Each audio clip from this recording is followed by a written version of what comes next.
So our bylaws that we have 15 minutes allotted. Yeah. Every person gets 3 minutes. Council result. Committee of the whole time being 5 minutes after 5. I need a mover. Councillor Ayres, Councillor Bushel, all in favor? Carried. Thank you.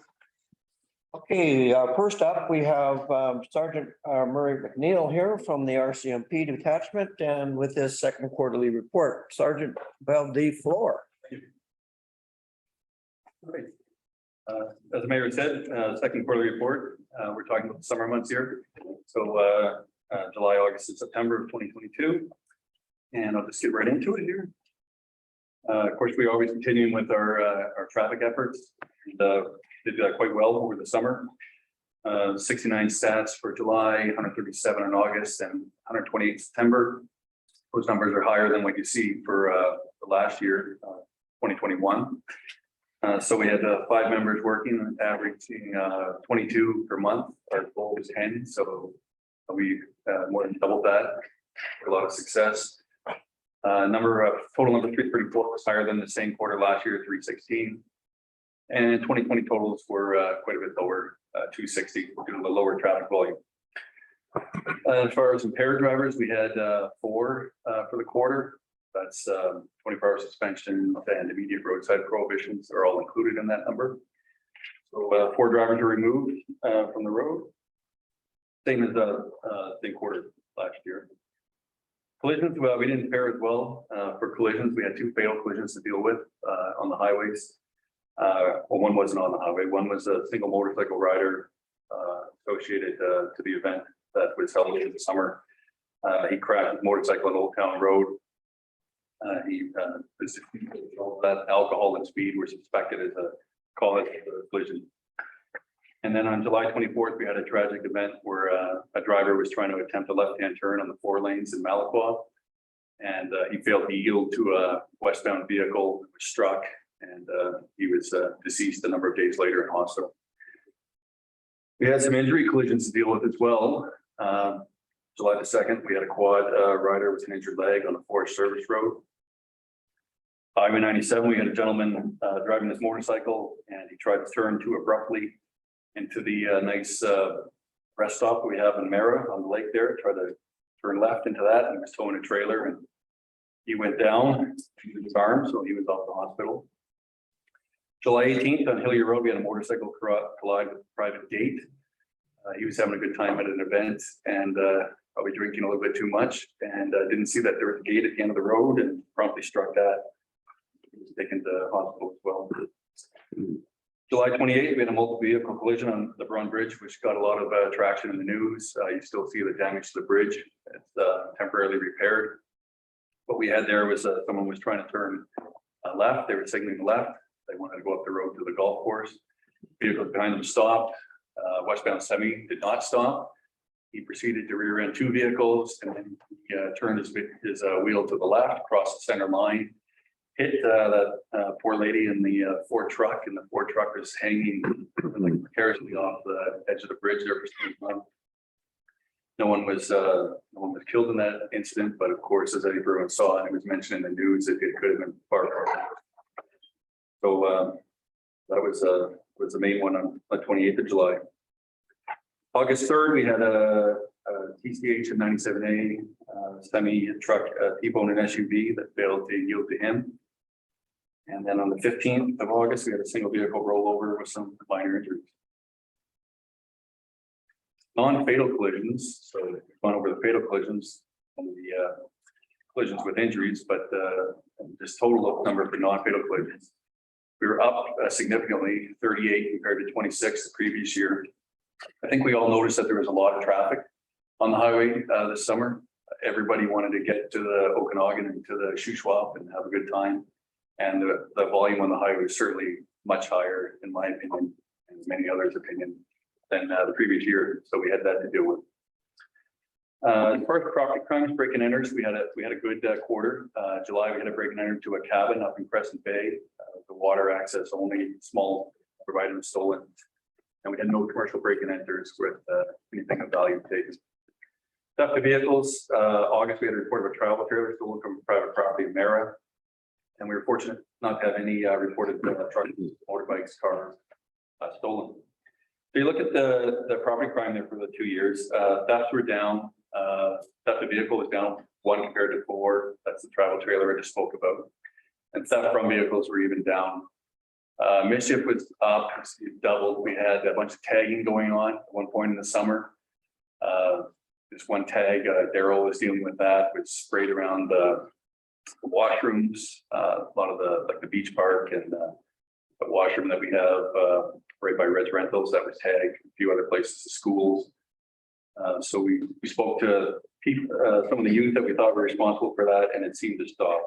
So that was a good thing, because if it carried on, it was going to become more of a major issue. Carrying on the next page, the stats, I just wrote them all there for the different files that we attended. The bottom number, we had 617 calls for service compared to 664, so nothing jumps off the page. Everything was kind of in line with what we were dealing with in previous years. Except for the property crime, you can see was better this quarter, the break and enter some theft vehicles, whatnot that I mentioned. So calls for services, as it said, we're down slightly. Attachment is currently fully staffed. I've got one member that's been promoted to Prison Rupert, so I'll be actively looking to staff that position. If possible, taking that promotion there. And criminal code charges, we've had 5 different charges approved for the quarter, 2 prohibited drivers, assault with a weapon, and 2 assaults. And we've also done a couple of press releases just for what was going on this week.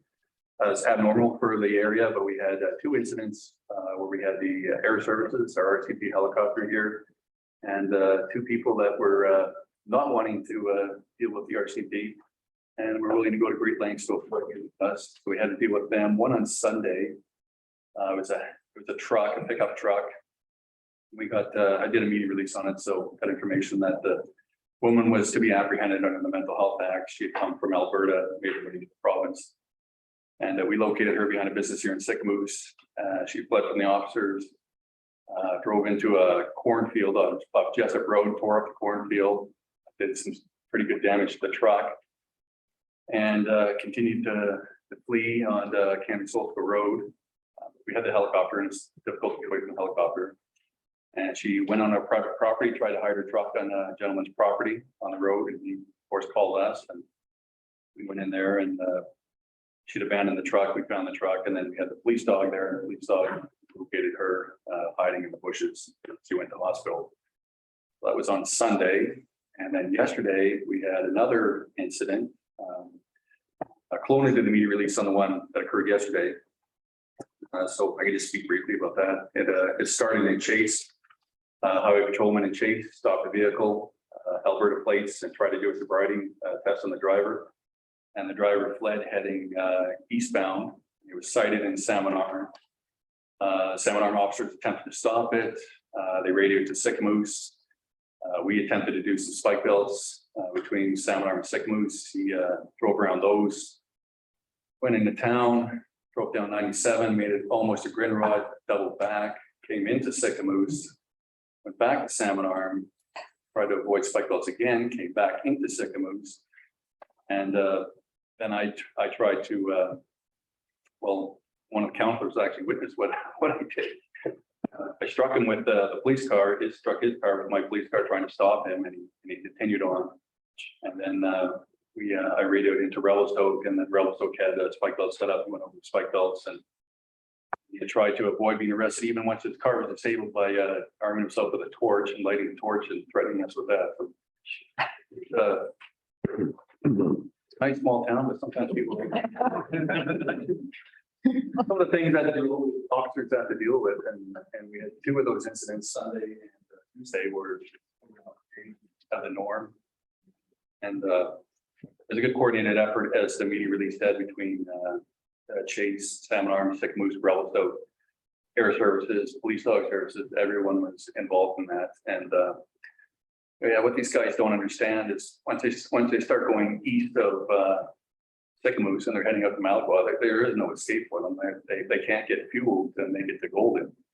And they're in our court at that time. And once that highway gets lonely, there's not a lot of gas stations. Just have to coordinate it and try to keep public safety in mind.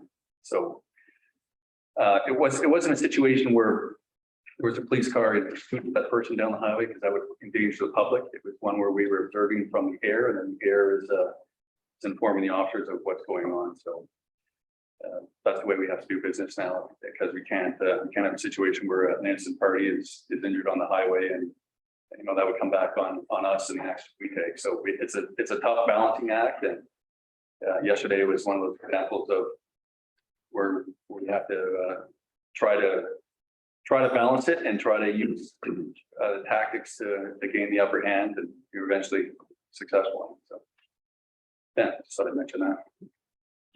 That's my report. All right, any comments or questions for Sarge? Councillor Bushel, Councillor Anderson. Yeah, really good job there, Marie, and thank you and your team for everything you guys do. Just update on the lake. How was the lake this summer? Was it pretty cool? The lake was good. We had the boat out 17 times, if I recall my memory. About half of those were probably calls for service. So we had calls where noise complaints, assault, whatnot, up on the beaches, and we would go and attend that. But we didn't have any drownings, which was good because the previous years we've had that. So yeah, Carol would always like to see the boat out more. She runs the marina where we store the boat, but yeah, we still managed for probably 40 hours on the engines and have it out 17 times. So it was used. And it's out of the water now. I've got it prepped for storage. Good, thank you. Councillor Anderson. Thanks. Murray, I just want to take this opportunity to thank you.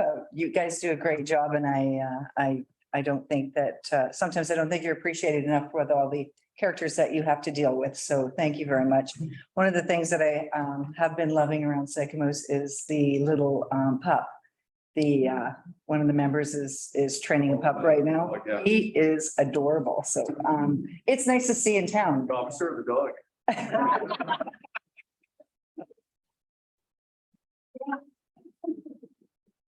I've heard compliments of the boat. Thank you very much. Councillor Mamas. Yeah, Mary, I'd like to thank you, as this will be the last time you see me in this chair. Thanks for your service. I appreciate the guys. They're always out by the fruit world in front of my place, and they have a steady diet of paper, I guess, because they barely get back and they're out again. So that's good, because most of the people like to drive through town at 80 or 90 kilometers an hour, and it is the Trans-Canada Highway, but you know, we haven't got a mark that it identifies Sycamores, but the MOTI would like to see the speed limit through the roof. So, and on the note that I won't be here anymore, just send me an application for that position. The ones leaving, I could be the oldest. You and Piper, okay. I'd just like to thank Mayor and Council. I've been here 6 years, so it's the second kind of cycle of Mayor and Council. Wasn't too many changes last time, so we'll see how this shakes out. And I'll be here with the new Mayor and Council after the election. Good luck to everybody. I see some candidates here as well, so you know it turns out. Thanks, Murray, and your detachment. And it's a very complex community with all you have to deal with, but you're doing a really, really great job, and we're very fortunate to have you. So thanks very much. And we look forward to more updates, even if I have to be sitting in the gallery. All right. Thanks, Murray. Thanks, Murray. Thanks, Murray. All right. So moving on. Update, Scott, you're up. Thank you, Mr. Chair. Yeah, so here we have the building update for September, and then comparing to last year's, nothing really to report. Everything's pretty close in September, and then the year to date as well. Although the dollar values are higher, probably due to higher cost of construction, but I'm here to answer questions if anyone has them.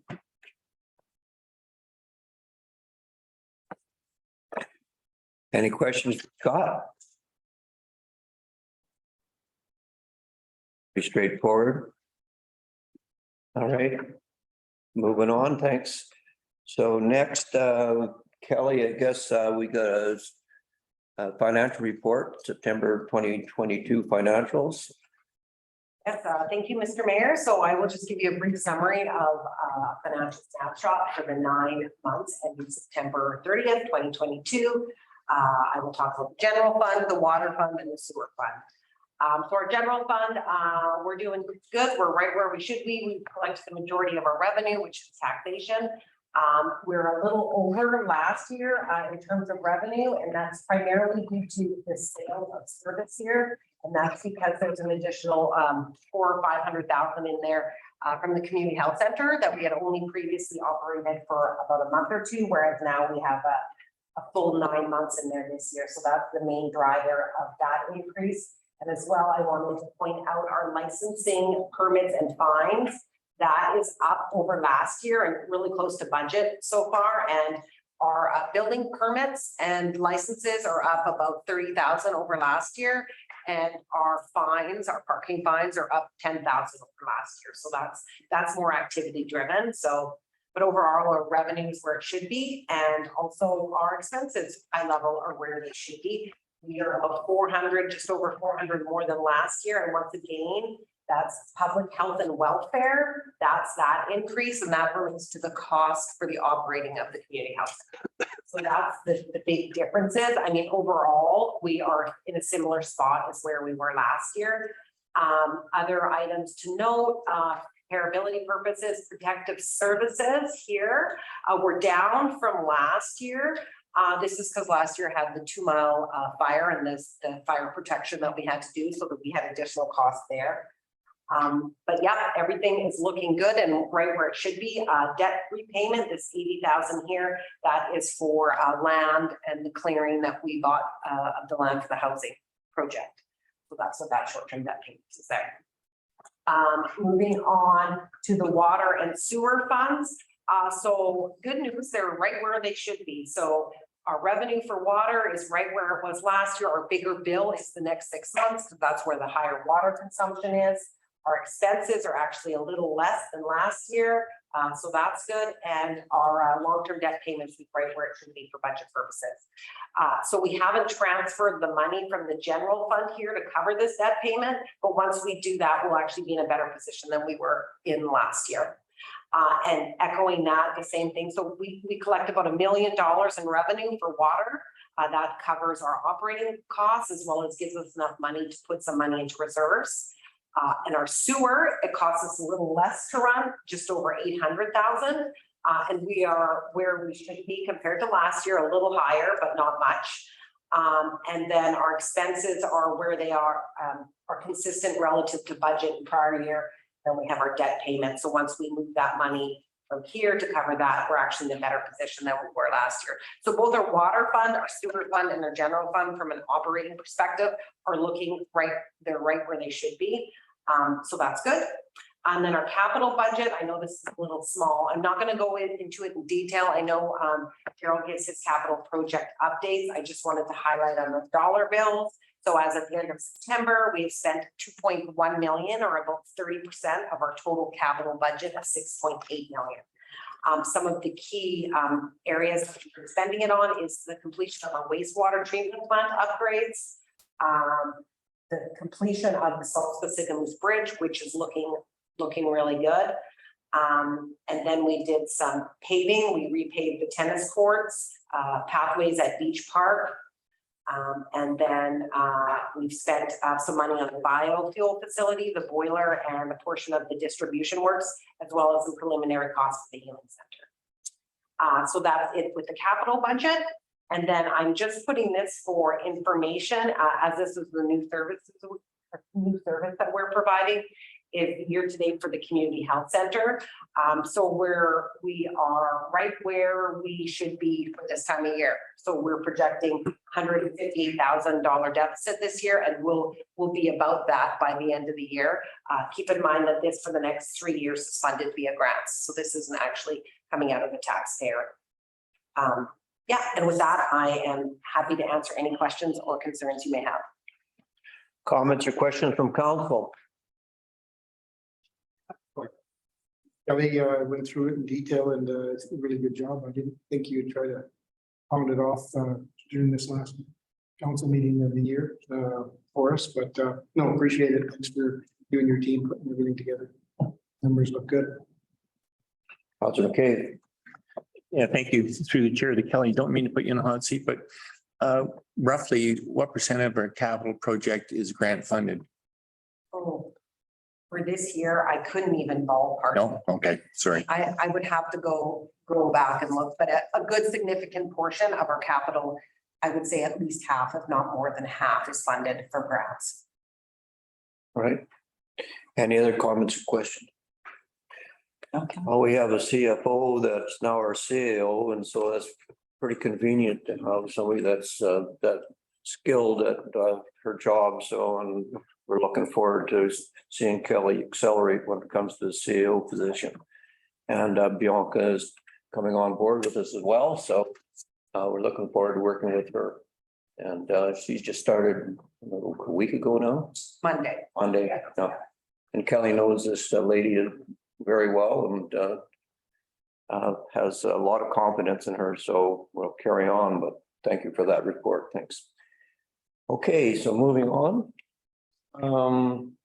Strategic priorities. Okay, so does council want to talk about any of the strategic priorities right now? There's a list up on the screen. Councilor McCabe, you're up. Yeah, just number one there, pursue pedestrian bridge during construction of Broom Bridge. So the latest update from Ministry of Transportation, Broom Bridge will be tendered in 2023. They weren't specific whether it's spring, summer, or fall. For the pedestrian bridge, we've got a letter of support from Ministry of Transportation to pursue a pedestrian bridge at the end of Main Street. We have a letter of support from Splatson, which is very much appreciated and not that easy to get, but we have that also that supports a pedestrian cyclist bridge at the end of Main Street. And we've been able to secure some grant money to do look at concepts and some high level costs, maybe a class D budget on some concepts of what that might look in a budget. And then at that point, we'll be in a position to present that, start engaging the public in that process. I guess we'll have some information to share at that point. So I just wanted to update on the pedestrian bridge. It is government moves slow, but it is moving. And just what other portfolios, community health. I'm just touching on my primary portfolios. Shop Healing Center, we've done environmental, archaeological, and geotechnical investigations at 200 Main. We're on budget with that project and breaking ground in the spring. From what I'm told, we're able to only have to destroy 7 or 8 trees, maintaining about 0.7 acres of that site as green space. And so we're trying to achieve what the public has told us and also maintain healthcare in our community. Affordable housing, again, I'm the primary in that portfolio, but one project funded that we're partnering with the Eagle Valley Senior Citizens Housing Society. That's $3.6 million for 36 units of affordable housing. That's broke down for 20 units of senior housing, probably a 4-story building with an elevator, and then 16 units of family and possibly a disability. And that's funded moving forward. There are other projects. We've signed a letter of understanding, memorandum of agreement, I think it is, with Habitat for Humanity. We've offered up the front part of 417 and 425 Main Street to Habitat for Humanity to provide a building there that'll have commercial on the bottom floor and 3 or 4 floors of affordable housing, mixed affordable housing. Again, it'll be a mix for young families and seniors. And once that, as that progresses down the road, if you will, there'll be engagement opportunities for the public, for them to say what kind of mixed housing that has to be Can it be attainable housing? Can you actually buy one of those units? Will some be at market value to make the project viable? And how many units will be affordable that's subsidized, say, by possibly BC Housing or something like that? So that's moving forward. That's all the ones on highway corridor. That's very important to our community, what the 4-lane looks like through Sycamoose. And for 8 years, we've been trying to get Ministry of Transportation to commit to what that looks like. They did supply us with a report. It's a public report. It's available through the front office there on 2018. I think they provided us a report that showed a diamond interchange around the tire shop there and the Husky in there, but they're not pursuing any efforts to design that or build that. I think it's more to just to shut us up and keep us quiet and quit asking what it's going to look like. We did get an extension from the Broom Bridge project to have that project included in their scope, what 4-laning would look like, at least to past Sycamore South Square Road and to Rama Crescent. So that's a bit of a bonus that we've convinced Minister of Transportation to use their resources to include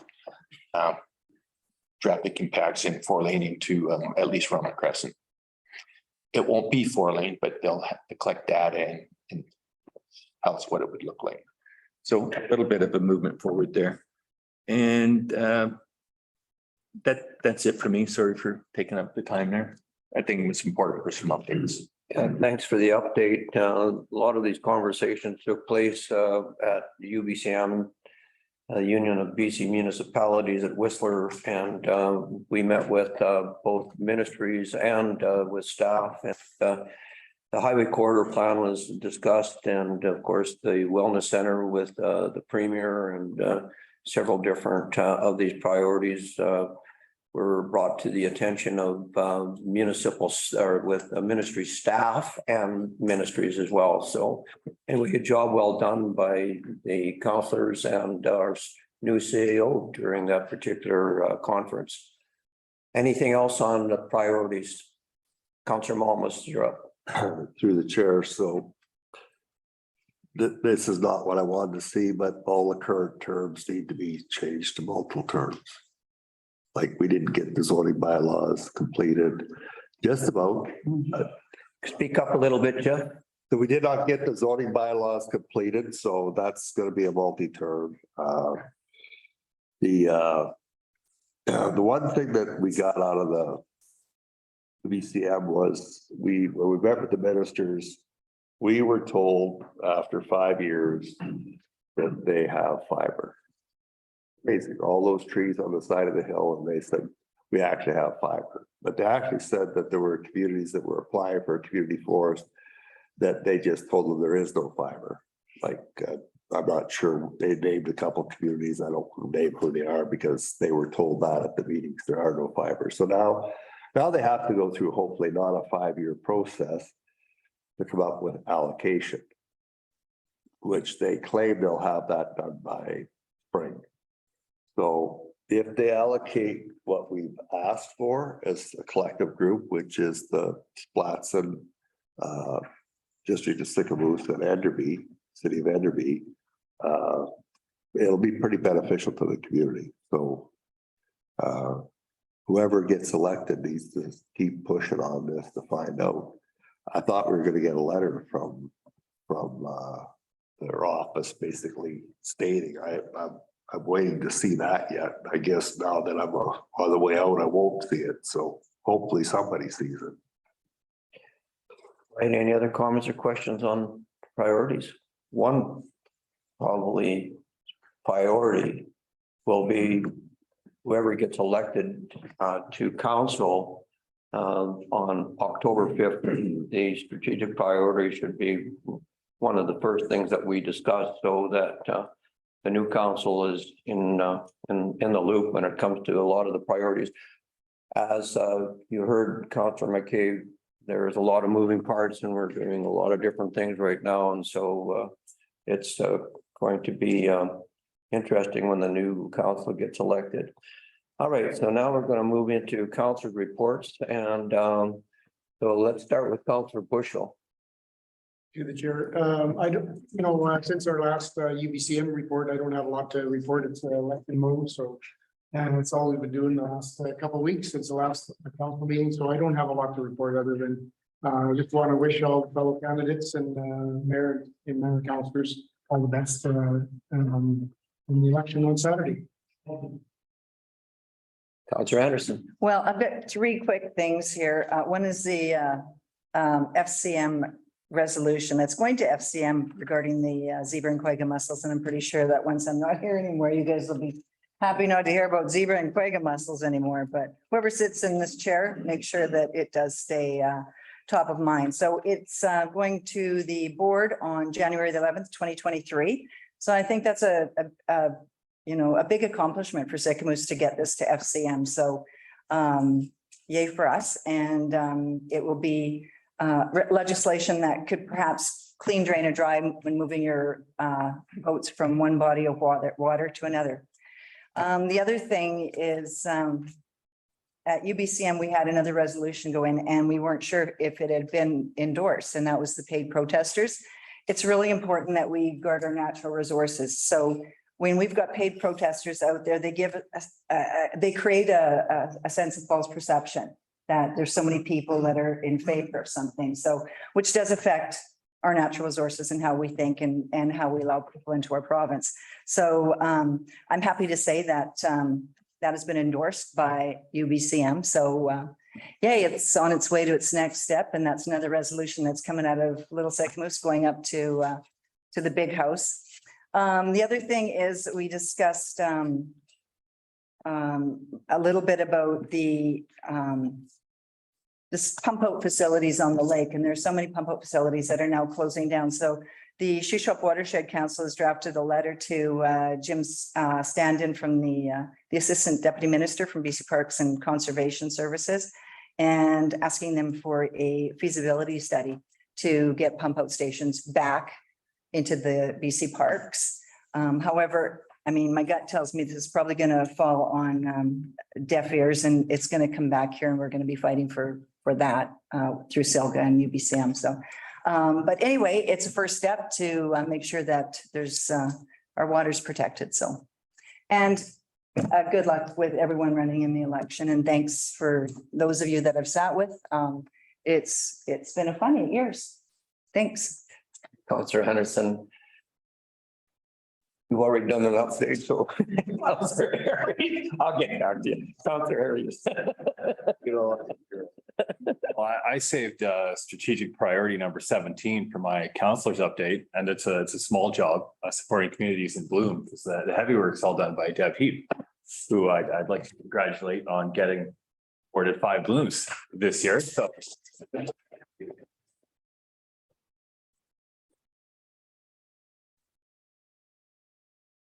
I'm sure we'll get a statement from her later in the public input period. That's all for me though. Counselor Thomas. Yeah, as my name is not on the ballot, I'd like to say good luck to all those who have chosen to put their names forward and run. I wish them all well. I really hope that the community gets a vibrant group of 6 that can work together and not consider anything but the district of Sycamoose as the benefactor, because that's what we got elected for. So if your choice is not to actually put the district of Sycamoose at the front, then you probably should pull out before the Saturday election. So it's been fun. It's been enjoyable. It's had some moments. It's had some good moments, some angry moments, and I'm going to move on to going fishing. Thank you, Counselor Malmus. Counselor Evans, you're on Zoom. Got a comment? Yeah, thanks. I'm on Zoom tonight because me and 5 of my family caught COVID on the weekend. I would have loved to be there in person for this last meeting. I too want to wish good luck to everybody that's running for the election on Saturday.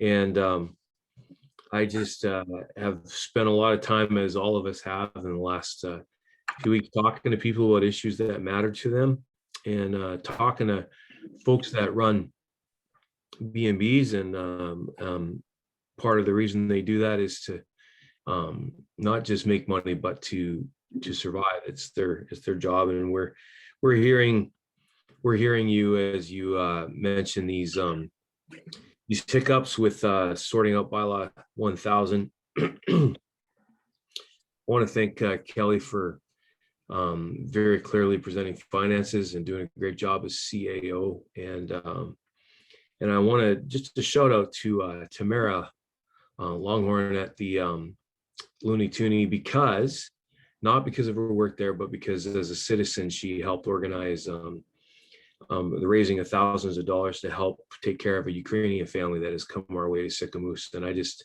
want to applaud citizens like that have a social conscience and care for the outsider. And it's pretty cool to see someone like that just really reach down inside and rally the troops to get that done. So keep up the good work, Sycamoose, and we'll see what happens this Saturday. Pop some popcorn. It's going to be fun. Thanks, Bob. Councillor McCabe. Yeah, I did it in our strategic reports there. Most of my portfolios. On our alternate portfolio on transportation, wearing a hat as president of Eagle Valley Transportation. We're in a position now that we're buying a new car. So we'll have 2 electric cars in our community to help get seniors to medical appointments. So that's good news in the transportation front. And I just wanted to thank all the council that I've worked with for the last 4 years for their patience with me and all the things we managed to accomplish together. And I hope I'm here for another 4 years, maybe. All right, thanks, Councillor McCabe, and my report. So congratulations to all the candidates and good luck to you all. This, I think, is probably more candidates in this particular election than I've seen in my 3 terms. And it's important because now you've got a choice. I want to thank the chamber for putting on the forum and the mayor's debate. It's very important to the community and was well attended. And it gave us a really good idea as to, making the choices that is going to be so important to the district of Sycamoose in the future. Got an announcement here from Black Press, and prior to me making this announcement, the UBCM meetings this year were extremely important, and I want to thank Kelly Bennett for joining us. And we took a different approach, and I think they were really listening to us this particular time. That's ministerial staff and ministers. So we've been honored by Black Press, Sycamoose Beach Park, the best place to take your kids. We won a silver award for 2022. Sycamoose Beach Park voted best park. We won bronze from Black Press. Black Press is the Salmon Arm Observer's Shuswap, the Shuswap Market, and the Eagle Valley News. So we also won Sycamoose Creek Trails, best trail. We won bronze for that as well. Sycamoose, the best place to live. I like this one. Maybe it's because of Deb Heap and Communities of Bloom, and Shirley Flowers is going to talk about this in a few seconds, but we won silver for that. So those are recognitions to some of the things that we're doing here in Sycamoose, and I also want to thank council for their hard work and dedication to their community. So that's my report. I'm going to move into the public input period, but first of all, I need a recommendation that the committee of the whole now rise and reports. I need a mover on that. Councillor Bushel, Councillor Anderson. So we're in the public input session, and Shirley Fowler 10 years ago, we got into a conversation and we decided that we were going to take on communities in bloom. And we really did find a champion in that. So Shirley, would you like to say a few words, please?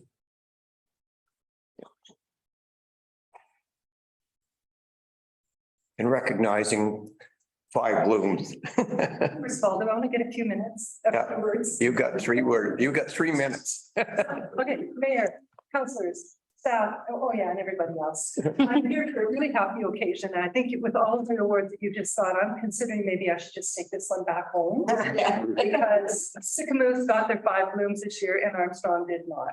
So I'm gonna ask Deb to come and help mentor Armstrong.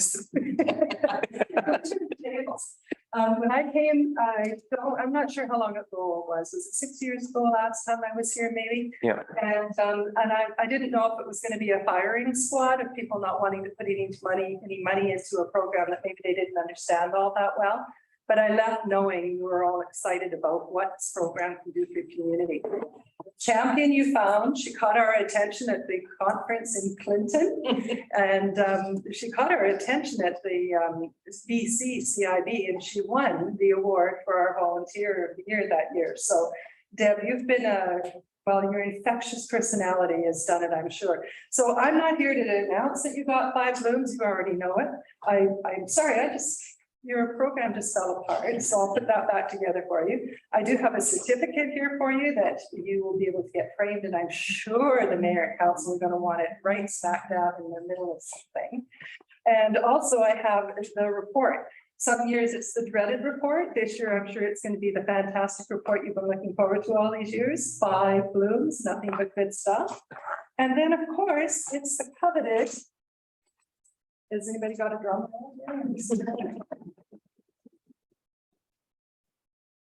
roll? Deb, Wow. I wonder if you would like to unroll the 5 banner.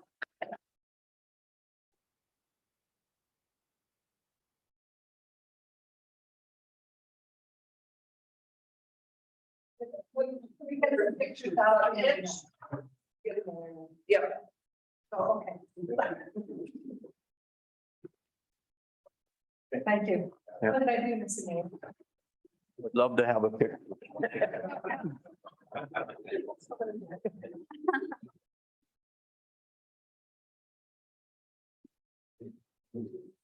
But we're going to fix that.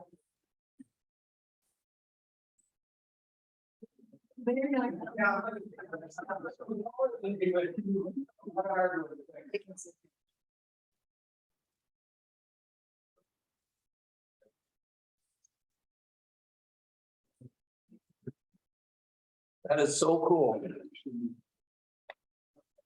Thank you.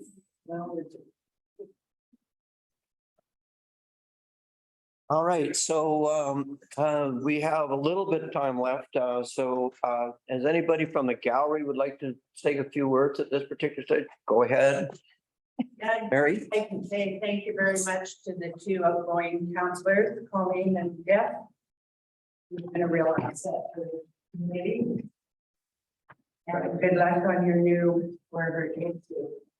Thank you, Mayor. Thanks, Mary. Thanks, Mayor. Anyone else? Go ahead. Janet? I just wanted to say at the last meeting how much I have appreciated all of your support. The last 2 years for the support society has been growth and growth and growth. I felt overwhelmed a lot of the time, but all of you always made me feel like you were there, you were in our corner, you were prepared to take on anything. I think you've been the most fabulous council any community ever could have hoped for. So thank you all so very much. Thank you very much. Deb? I just wanted to say thank you to everybody that showed up from Communities in Bloom. Like I know I might be the face of it in Sycamoose, but there's a lot of people here that work a lot harder than I do. I just, Yeah, especially Mark. Yeah, I know. No, and Deb and all the volunteers and program but it takes leadership, and thanks, Mark, for your support as well. And the town has really benefited because it's now looking beautiful. our mandate is if we want to get people to come and live here, beautify the community, and you've done just an amazing job with the volunteers and our public works department as well. Pam, you're up. Yeah, I was saying that to everybody, I just want to really express how exciting it is looking at the future. And I just have to give you guys all the credit. It's such an inspiration to think about where we're headed. So thank you, all of you, whether you return or whether you don't return. I just want to say it's been inspiring. Deb, you're inspiring. You're all inspired. Thank you. We have more time. Somebody online. Is anybody else in the gallery that would like to speak? Okay, then we'll take a few, is there hands up on the, Yes, Rob and Debbie Weidman. okay, go ahead. Hi, good evening, everybody. Thank you for taking my, I guess my call right now. But I wrote, I attended last, and I know running for public office to everybody is something that can sometimes be a real thankless job and a very thankful job at the same time. So I wrote a letter. I'm sure Bob had presented it to you folks, right? Did you have a chance to read council my letter that from my conversation with Bob and actually the mayor recently? I definitely did. Okay. I appreciate the it being deferred for next council and not being rushed in with regards to the rezoning. That's what I heard tonight. I hope I had that correct. Did I have that correct? That the issue with regards to short-term rentals will be put off to the next council? Yeah, so I can speak to that. We are having another public hearing for the zoning bylaw, and we're reconsidering second and third reading. So council will be reconsidering the zoning bylaw. Yeah, and with that, I think when you have a new council come in, it may have to start from the onset. But again, my letter was referencing with regards to is that the real draw for Sycamoose is tourism. And to really, support that and to enhance that is to sort of really make space for the short-term rentals. And that isn't the answer to the housing crisis that Sycamoose is experiencing. I really see those as separate issues.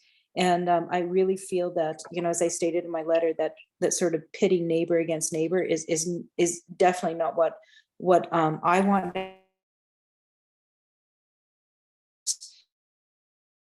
And I think what we need to do is really support the community and the businesses by driving this. So that was my thing. My concern was with regards to really looking at our tax base and where these incredible projects are going, and that we have such a small tax base to draw from, and we have to just be mindful of that because we're not a big community, and that could be a real increase in our taxes, and that would be concerning to the residents.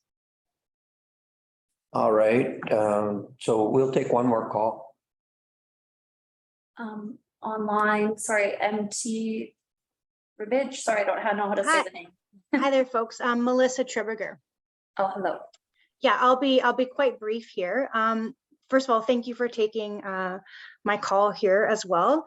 I wanted to speak to the zoning proposition as well, and I particularly wanted to speak to the 326 Mare Lake Lane, known as the Legacy, which I'm sure you're all familiar with that beautiful building. This topic of short-term rentals is highly political and controversial right now. And so I just want to be very clear and transparent. I am just representing myself for the 2 units that I own there. I'm not representing our council or anyone else, just my perspective. My husband and I, we purchased 2 homes, well, 1 home in the Legacy, first of all, for a second home, and we absolutely fell in love with it. Because we have so many family and friends from Alberta, we're like, okay, let's have a place where they can stay. Because as you guys know, there's not a plethora of hotels for us to have guests and families stay at. And, you know, I was listening to your last meeting on the 28th, and roughly 66% of property tax owners in Sicamous didn't claim the homeowners grant, meaning we paid a lot of money in taxes, which, to what your last caller said, is very important to be mindful of. And, you know, this summer, my husband and I, when we weren't there, rented out just to try it out, our unit, and it was absolutely positive. Not only did the guests like brag about like what a beautiful amenities that we offered, they came back so excited talking about, you know, the houseboat rentals, the golfing, the awesome restaurants, their time at the Dutchman. And I can tell you that 4 different families came specifically to the Legacy, came to Sicamous because they wanted to relocate to Sicamous. They were coming from Alberta, and myself being a teacher, I totally pumped it up. I said, it's a wonderful school district, wonderful place to live. And in fact, one of our guests actually wrote an offer on the Legacy, and a few actually just texted me and said, we're excited to become Sicamous residents.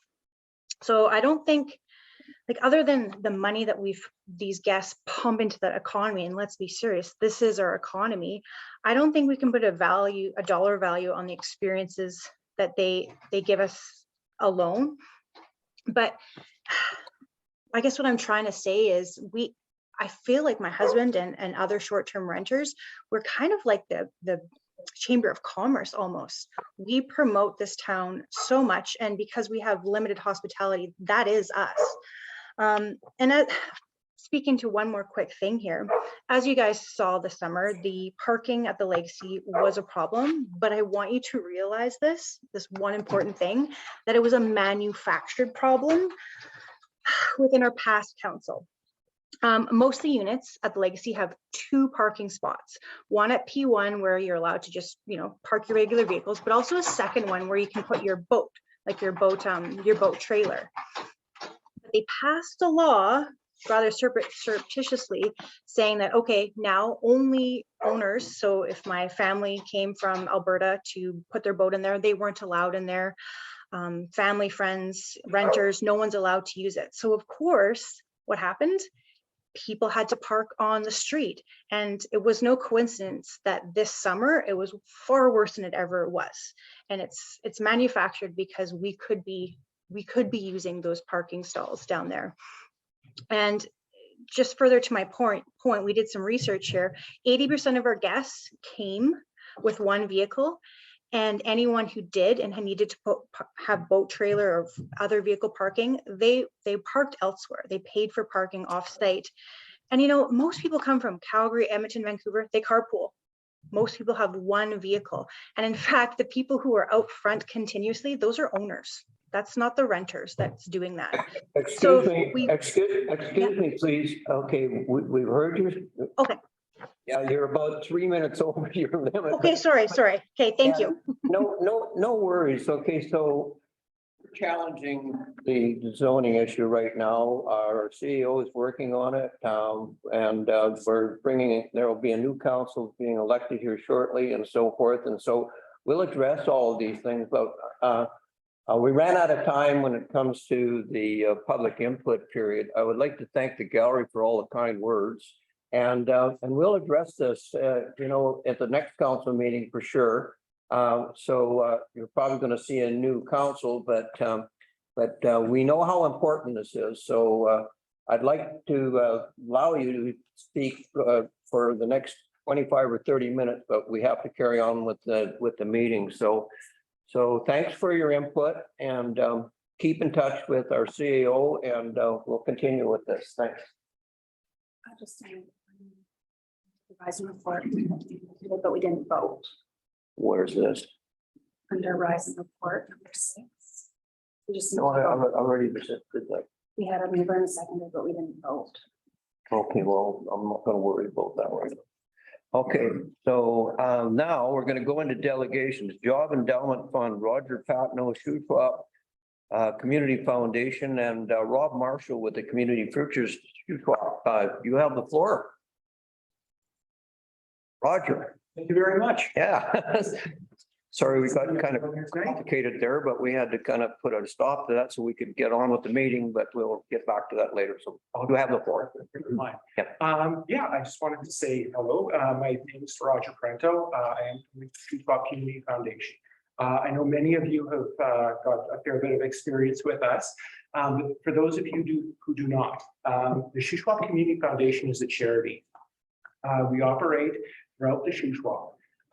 We're a special kind of charity. We don't provide services in the community. What we do is we solicit donations from the community, build those donations into an endowed fund, and those dollars are invested, pooled and invested. And it's the proceeds from those investments that will go out to the community as grants. So currently we've got about a $12 million endowment. This year we're on track to grant out about $500,000. However, in June, the world sort of changed for us. And that's actually part of why I'm here to talk to you guys tonight. In June, the federal government passed a bill, C-19, that governs community foundations and foundations in general. This legislation allows us to grant to not-for-profit organizations as opposed to charities, which are federally incorporated organizations. I don't know what your experience is with dealing with the federal government, but ours has been that the announcement is made and then it's clarified later. So we were taking a bit of a wait and see approach when this legislation passed. And this gets to the crux of my presentation. About a week after this passed, I was contacted by a member of the community who was very interested in establishing a fund that would benefit small business and entrepreneurs in the Shuswap. So knowing this was coming up and there are no charities that service small business, I was quite excited. So I gave this individual some information, expected, we'll have a few weeks and I can make some calls. They were in my office within an hour with a donation. So a lot of hurried calls later, we were able to build the framework of a partnership with Shuswap Community Futures, Salmon Arm Economic Development Society. Crossed all the T's, dotted all the I's, and this individual wanted to donate $1.6 million to the foundation that will go to support small business in the Shuswap. It's our largest gift ever.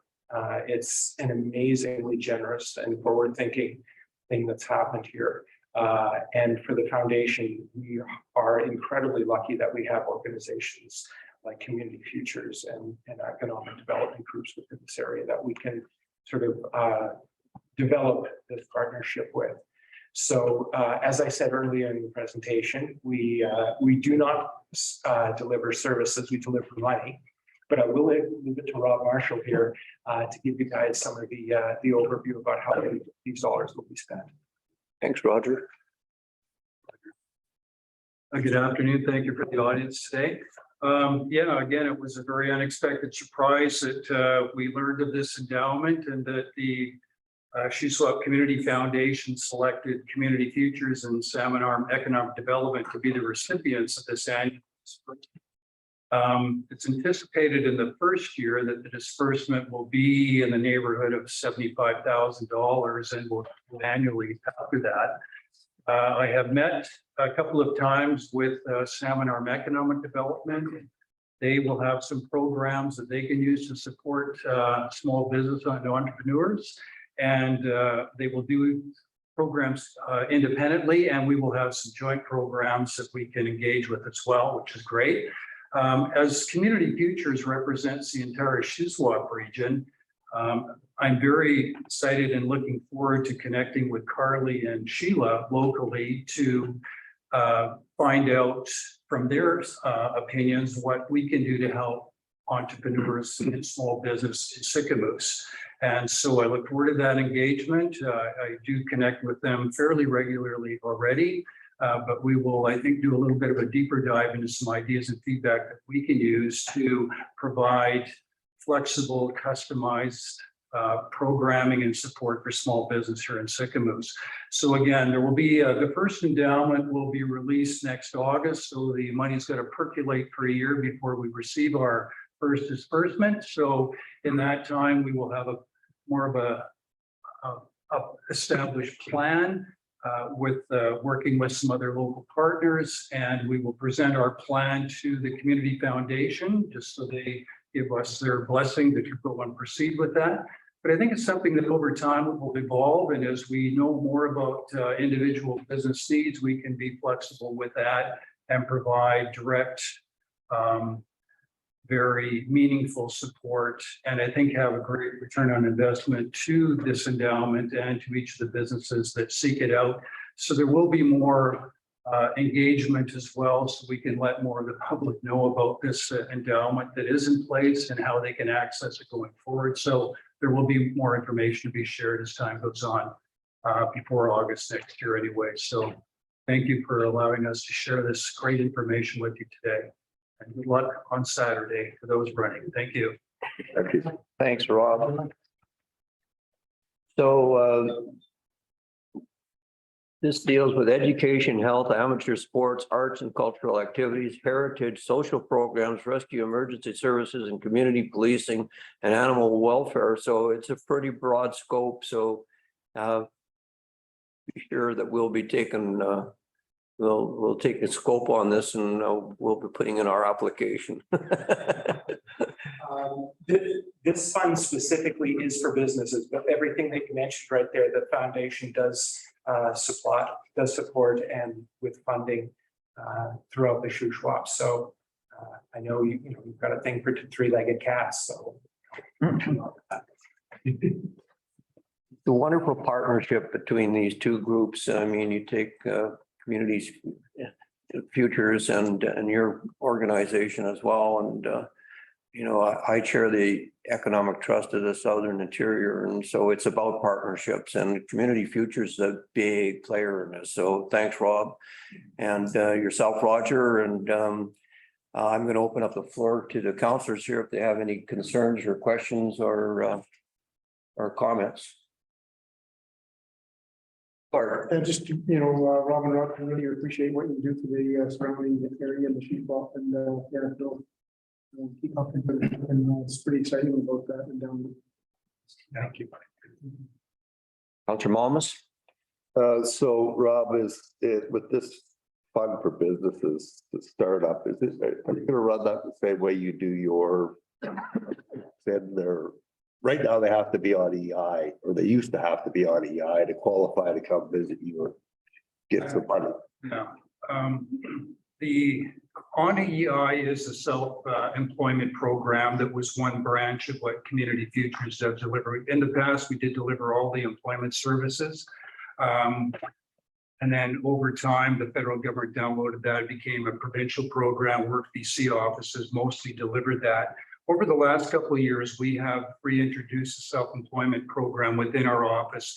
But any small business looking for support can come into our door, our office, any day of the week and get business support services provided, whether they're on EI or following the self-employment program or just generally wanting to start up a business or grow or expand a business.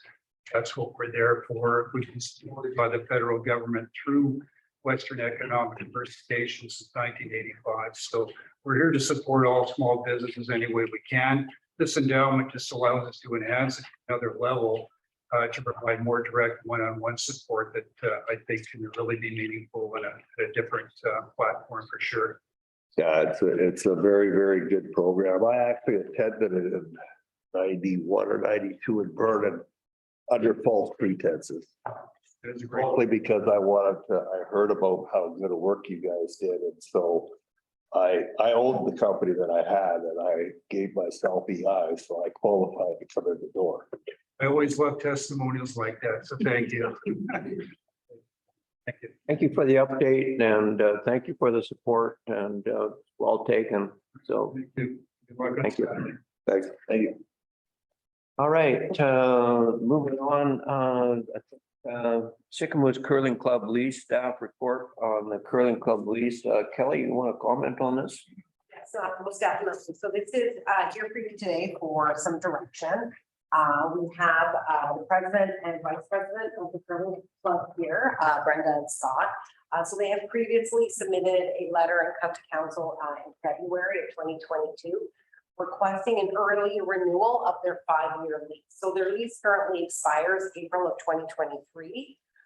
And the details of their current lease is they pay annual rent of $5,600, as well as they pay for their portion of propane over the 7 months that they are in the curling ring, which ranges from $7,000 to $8,000 for that period. So what they're requesting is either a renewal of the lease, a reduction in the rent, and or a waiving of the propane costs. Their financials have been provided, or their forecasts have been provided, and they are indicating that they are financially unstable at the moment and are requesting a renegotiation and a reduction of rent. In addition, the Curling Club has applied for a gaming grant this year of $65,000 to pay for some one-time equipment costs, as well as to cover rent and propane. So if they are successful with that, which I've heard they'll know by the end of October, then a modification of the rent may not be required this year. In terms of the cost that we have to run the curling rink, so it ranges from $25,000 to $20,000 annually. So that's our cost to just keep the lights on in the curling rink and make sure everything is maintained and up to snuff. So the $12,600 we receive from them for rent and propane recovery helps offset those costs. So there still is a cost to the district. And if we decide to waive any of those costs, they will be borne by evenly distributed by the remainder of the taxpayers of Sycamore's. So some options for council to consider is that you can just receive this report for information and do nothing. You can direct staff to work with the Curling Club to renegotiate a 5-year term and either modify rent or propane accordingly, or that we that council waive the propane and or the rent for the 2023 year only, subject to the receipt of the gaming grant. Everything is subject to the receipt of the gaming grant. So if they receive that, we wouldn't have to reduce anything. And then after April of 2023, we negotiate another 5-year term once this is complete. We are currently going through transitions within our rec programming, and it would be good to have the opportunity to work with the Curling Club to maximize the utilization of that facility. So, I mean, I know that the Curling Club would like another new 5-year lease, but I would recommend that we keep the lease as is, we modify this year as per council's direction, and then we actually revisit that lease and go through it a lot more thoroughly and figure out a best use for that, as well as with the district of Sycamore's and our rec department. In the summer months, also the pickleball club would like to use that facility too. So what we do for one group, we have to be fair with the other group. We need to kind of look at it. With that, I'll leave it open to you for discussion and questions. And we also have Scott and Brenda here as well. Okay, Councillor Malmus, Councillor Bushel, Councillor Anderson. Go ahead. Through the chair. So there's a couple things that are in this that are, you're talking about the Curling Club applied for a gaming credit of $65,000 for equipment and rocks. You have to be very careful because I know you got a check from the Legion for $12,000 to do your rocks with. And they cannot give you money that you're already getting other gaming funds from. You can't cross that bridge. So if you've got gaming funds from the Legion already, because that's where it came from, you actually can't have a hard time applying for this. My wife was checked into the gaming and through the north, quite a few more places to go to. And she spent 40 hours doing this game for that we have protected the town. And we made sure on every avenue we checked to make sure that the money we did not agent not going to interfere with it. So that is totally false. Don't go back to that one. You said that 2 times to me when we've been here. So that's not maybe command's rules from the Legion. You go back to the Legion and ask them. We crossed our I's and T's. Okay, as long as you did, I just don't want anybody getting knuckles slapped. Over 60 hours plus working that gaming grant. And we've done everything that we can, and we've told them that we applied. We asked for money from the Legion, and they said that doesn't interfere. Okay. Making sure. Yes, absolutely. Counselor Bushel, you're next, and Counselor Anderson. Yeah, through the chair, I met with the club a few times, with our rec department and also with Kelly. And, this is a very important asset for the community. It's one of our only recreational buildings we have, and, we want to keep the club strong and growing. I know you wanted to get in before UBCM, but UBCM kind of got in the way and pushed back to this meeting. And then now we see that you have a grant application coming, that might come to fruition here in October. We're already in October. I would kind of follow Kelly's recommendation. Is if we can just work with you between now and the end of October when you know, and then and also have our rec department work with you and just nail down a few more of the cost and come up with a program. But I think you're not unstable financially. You guys can take it to the end of October. I think that's what I would recommend myself. But we want to keep the curling club strong and it's a great winter time activity. Sure. Counselor Anderson. Yeah, I agree. And I agree with Kelly. I think until April 2023, when this comes up for renewal, it is a great facility and we are getting more requests from user groups to use it. So I think that I would be in favor of supporting the curling club, perhaps by rent, maybe $1 something for rent until the contract comes up, $1 a month. And then we look at the overall expense of the facility, and as users are starting to sign up and want to use it, then we can figure out charge everyone and make it a little bit more fair. But you know what, I'm okay with rent until April, till the either grant comes in or we sit down and relook at this contract. Counselor McCabe. Yeah, I support Counselor Anderson's thoughts on this and staff's recommendation through our CAO that I'd like to make a motion that we just charge $1 for the rent for this year. And then the curling club picks up the propane costs. Is this over and above the options that have been presented here? Well, this is an option. What option would that be? It's Option 2. option two. Option 2. That the count. Let me read it. So it'd be that council waive the rent charges for the 2023 year, subject to receiving the gaming grant and negotiate another 5-year term once this term is complete. It kind of covers that. No, I'd like to make that a motion and I agree with staff's Kelly's recommendation. And then we reassess next year, the new council with the new finances and whether they got the grant or not. It's subject to the grant. So I'd like to make that a motion. All right, seems to be staff recommendation. Counselor Bushel, did you have more? Yeah, just through the chair, what I was recommending was that we wait till we know what the grant is. There's, they get $65,000. If they already got, $35,000 in the bank account right now, and you add another $9,500 in curling fees, that's like $44,000 in their bank account. So I just think if we hang tight until we know what the grant is, and then we go back and negotiate it, or the new council negotiates at the end of October, once they know if they got their grant or not. Kind of covered in option 2, subject to the receipt of the gaming grant. Yeah, so it's kind of covered in that option if that's what you're trying to get to, Gord. Yeah, so if they receive the gaming grant, we will not be waiving the rent. Okay. Status. Okay. Counselor Malmus, how you doing up there, Bob? Sorry, I've been, you okay? Sorry, Okay, just hang on, Counselor Malmus, go ahead. I thought what Kelly said was that her suggestion, I thought I heard her say was leave it status quo till they find out whether they got the grant. And then the new council could make a decision on.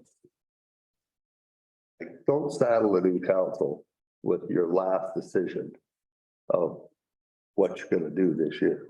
Like, the new council should be the ones doing it. And I know Councilor McCarthy should be conflict of interest because he's the member, he's the guy that kind of been working with them and introducing them on how this should work. The curling club is a vital organization. There's a lot of members in town and play curling. But it should be considered like our water and sewer, self-sustaining, like our daycare, self-sustaining, not subsidized for $20,000. Like, they have to come back with a business plan that basically says they have a way of getting themselves out of this dependency on us.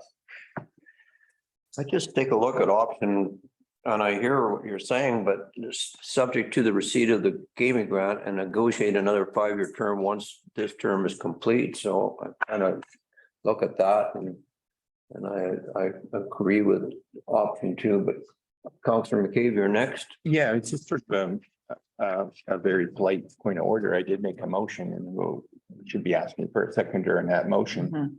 What was the motion again? Option number 2.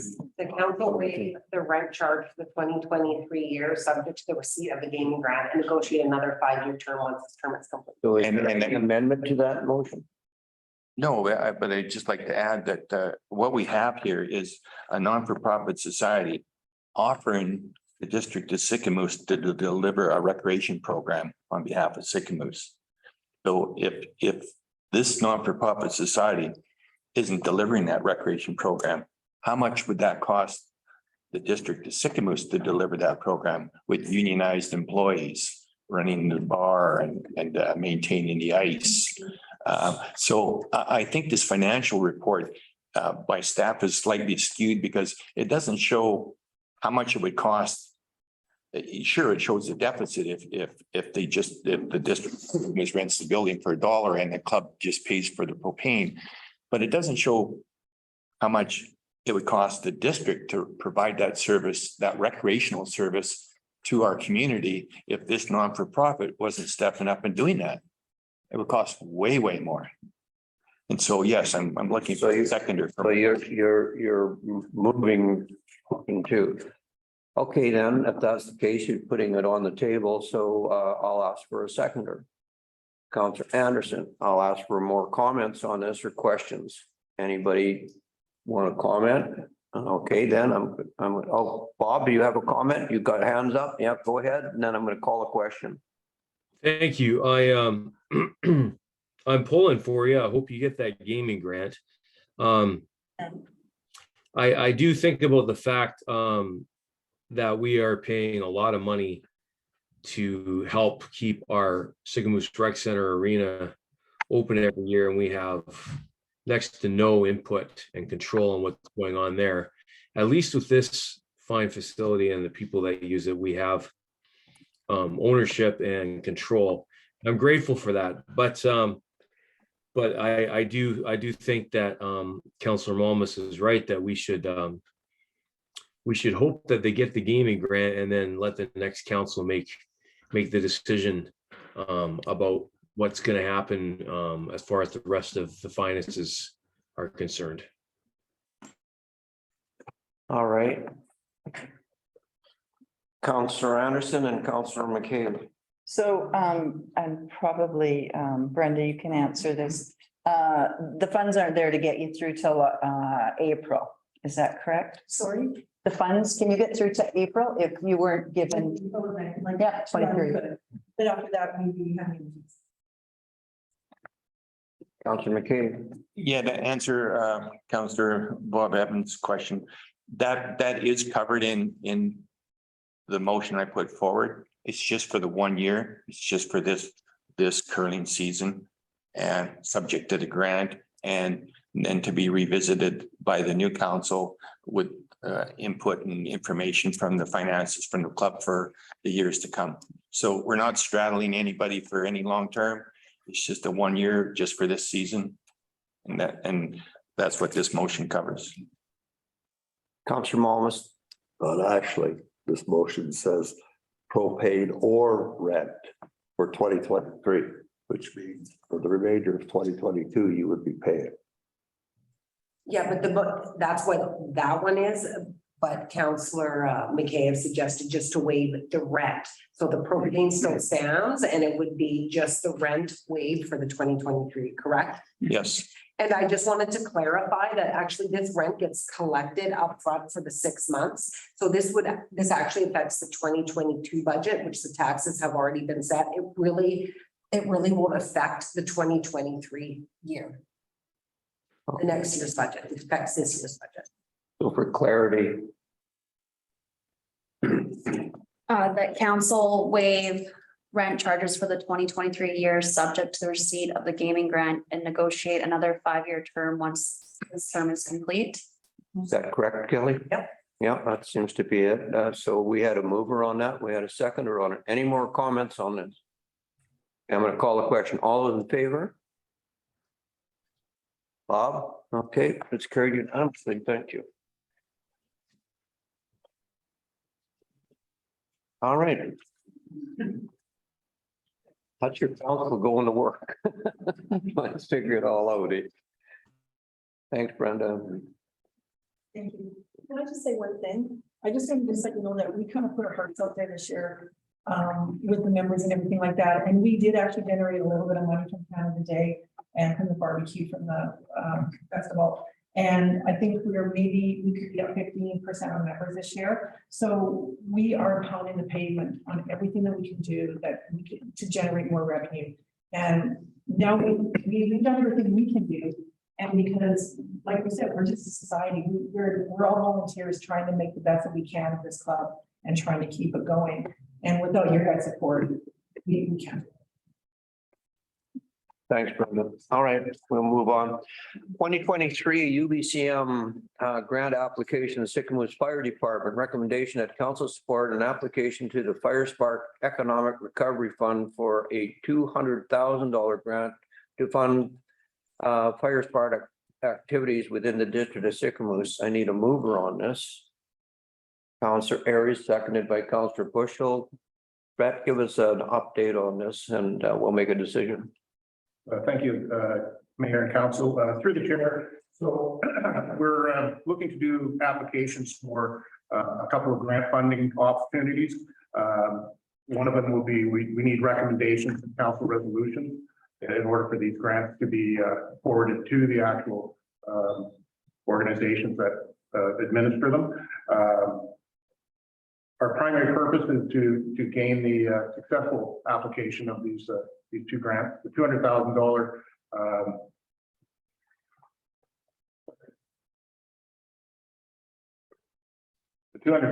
fund is for Fire Smart Economic Recovery Fund, and the $30,000 is the Community Emergency Preparedness Fund. We've used these grants previously.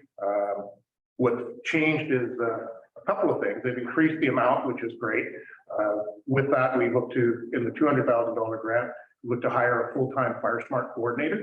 Essentially, I was playing that role this year, and it's certainly a challenge to manage the Fire Smart crew, manage all of the components that are required for a Fire Smart coordinator. We had a part-time coordinator hired as a contractor. The challenge was that he wasn't available to administer things like supervision of the crew, coordinating local Fire Smart representatives for doing home assessments.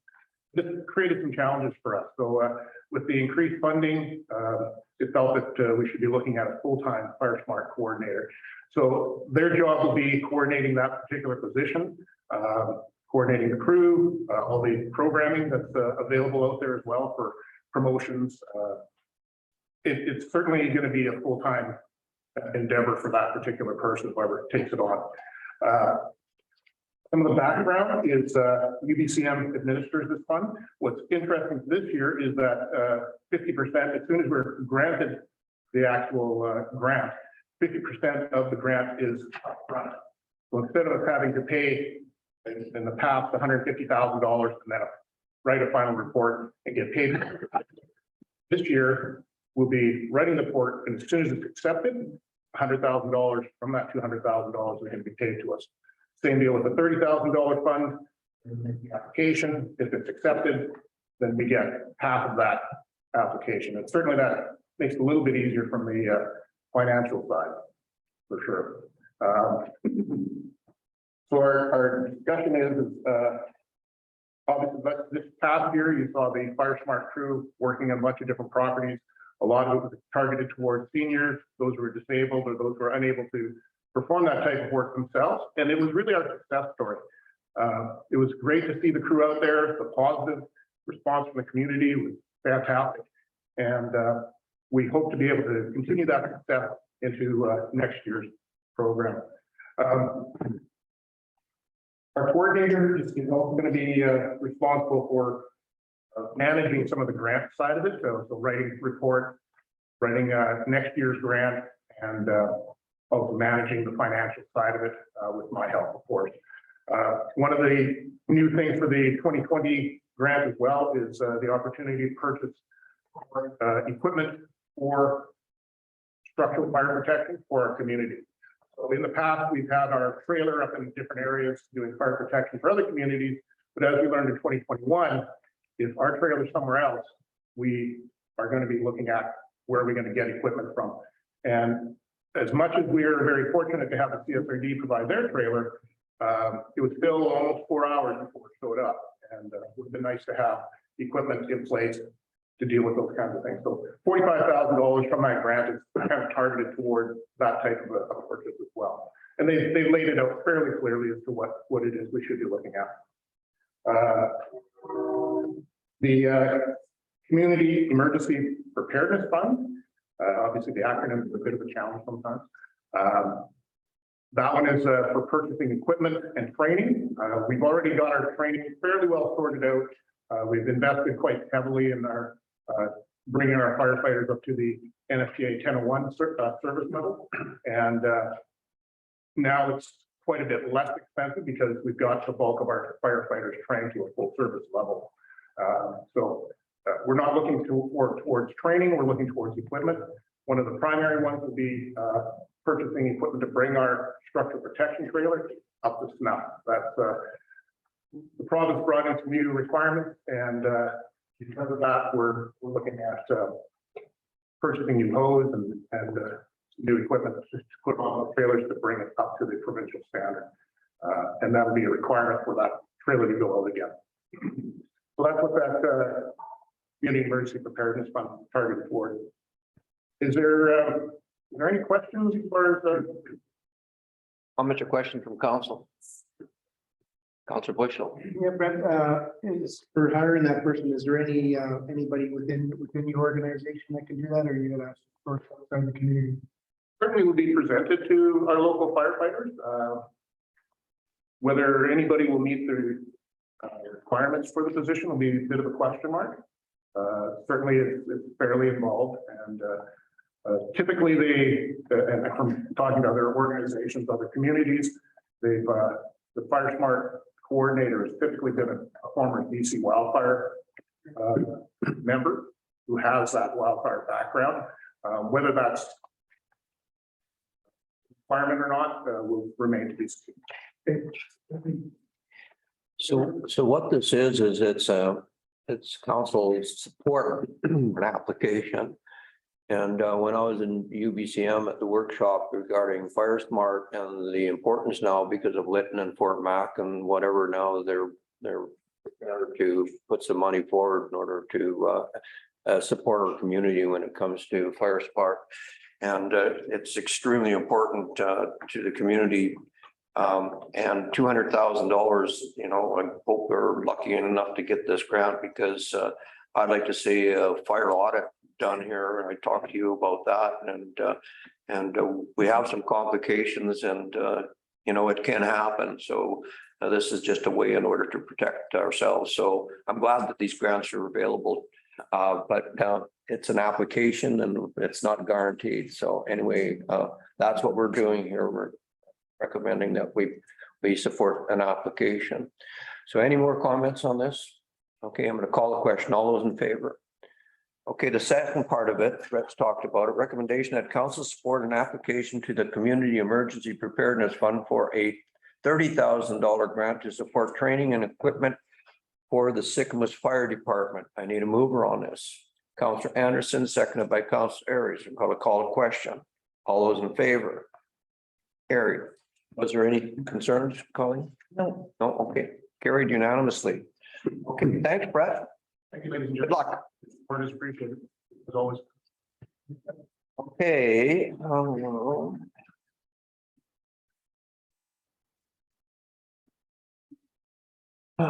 Okay, amendment to 4.4 next. The amendment to 443-602 BC Limited Phase Development Agreement.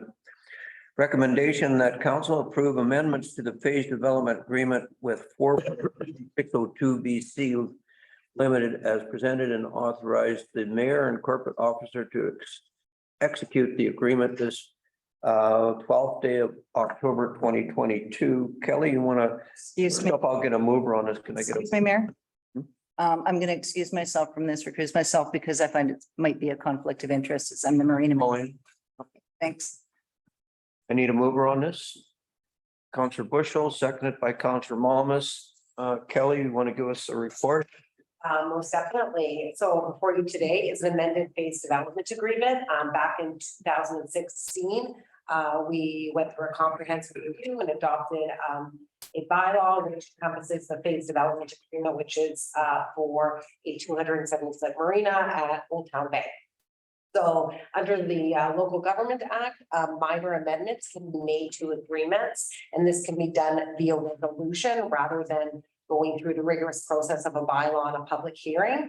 And for this is under section 519 of the Local Government Act. And so it doesn't give a definition of a minor amendment. It just says what is not a minor amendment, which are things like changes in the zoning, subdivision and servicing provisions, anything regarding assignment to a subsequent owner, the term of the agreement, and a renewal of the or extension of the agreement. So the changes today, the modifications are minor in nature, therefore a resolution sufficient to accept these changes. So some of the changes, I've summarized them. So the agreement is attached and any of the changes are highlighted in blue. I've summarized them. So I'll quickly speak to them, and then Mr. Kyle is also here. If he's got any questions, he's able to answer them for you.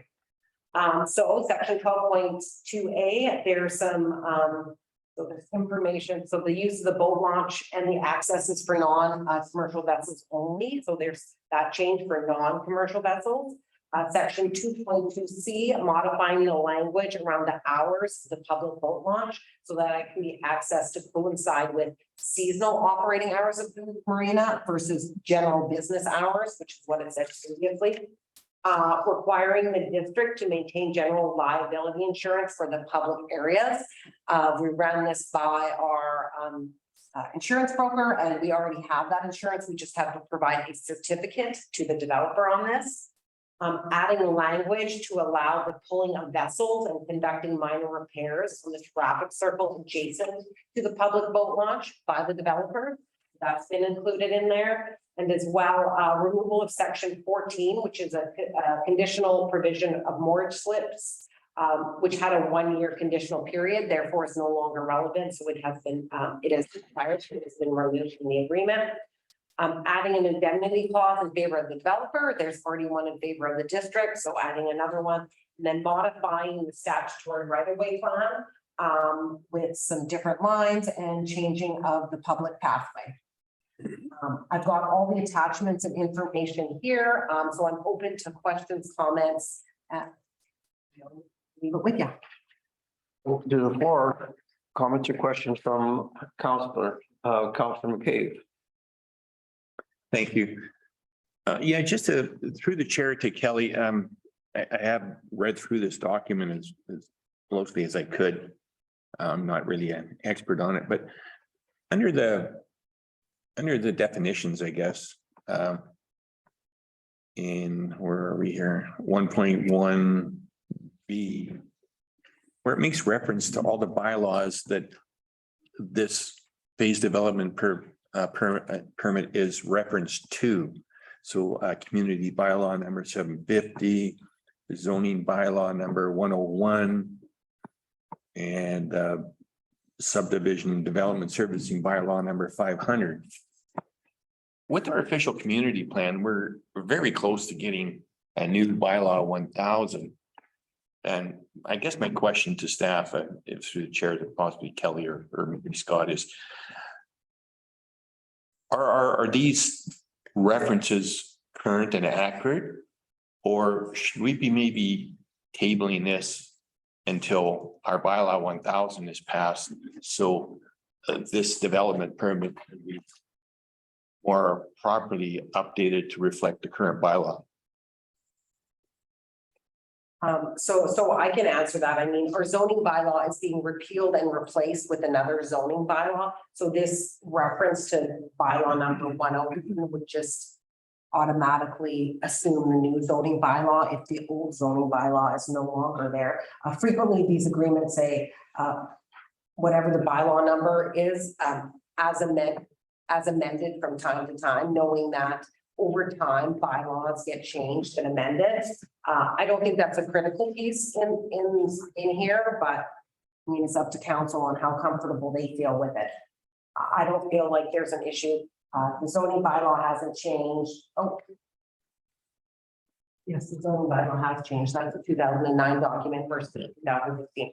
I mean, we can include those amendments in this agreement. We don't have to table it. We can modify, as long as the developer is fine with it, we can also modify those wordings within the agreement. Like all the other relevant bylaws. Maybe some house cleaning Yeah. as we do this amendment. I think that's a great idea. Gordon. And then Jeff. Yeah, through the chair, I went through it, it's very thorough and I had a few comments. Just the only one I really stood out is that for some unknown reason, one of the clauses says no bicycles or motorized bicycles, ATVs, and I think that it's in the statutory right away, and I think it's section 1.1A. And basically it just talks about no bicycles. Well, this trail is actually for connectivity is going to connect the far end of Old Town Bay to Twin Acres Marina, but then it's also going to go over the developer out there has planned a walkway, which was the original part of the development permit for this development 10 years ago. So the idea is to have bicycles on there and motorized bicycles or e-bikes, I guess you want to call them. And then I know the developer that is planning on building the RV resort. It's, you know, we passed the bylaw for e-carts or whatever you want to call them, that you can actually use golf carts in the community, and they're hoping that the bridge that they build will also have e-carts, be able to take e-carts. So you know, that clause should be adjusted just so that on the right of way we can actually have bikes. I know I understand you know, the motorized vehicles maybe not supposed to be on there, and all terrain vehicles could still stay on there, but the bicycles are important for the community. And then other than that, I agree with everything in regards to advancing this forward. I mean, Twin Acres, when they purchased that bay years ago with their partners, didn't have to make it a public boat launch. It could have been their own private boat launch, and they worked with the municipality to actually turn that boat launch into a public boat launch. And I think they're a great partner, and it's no different than any of other boat launches. If you go to 2 Mile Waterways, are pulling boats and working on their boats there. You know, Capel Street boat launch, or you look at Blue Water, the C-store is tied up like a wet up boat launch most of the summer. We're a marine community, and we're a working community, and the waterfront is our businesses, and that's how we you know keep this community going. So I think it's not a big deal for the developer to be able to pull out a boat and work on it. And there's lots of room there, and you can actually back 3 trailers down that boat launch, like boat trailers at a time, if you had lines on it and it was properly staged, just like they do in the United States. So I support the amendments. Okay, Counselor Malmus. Yeah, I agree with everything that Councillor Bushel stated. I just have a question for the proponents, who's how he's sitting in the audience. Like, do you agree with the idea? Because I noticed that as well. Bicycles and it should say e-bikes, not motorized bicycles, maybe. Should be taken off of that list, or is it the desire of the developer to not have any bicycles on that trail? Absolutely, the bike should be on. Bike should be? Okay. So I'd like to make a friendly amendment to this, if we can. Yeah, I actually have a amendment already based on what Councillor McKay has and the statutory right of way here to further that all related bylaws referred to within the agreement be updated and the statutory right of way be modified to allow for bicycles and golf carts. Yeah. Okay. Unless something else changes after further discussion. Yeah. And yeah, no, I'm fine with that. I just also like this is for the pathway on the upland. This is not this discussing access to the dock. Like some years.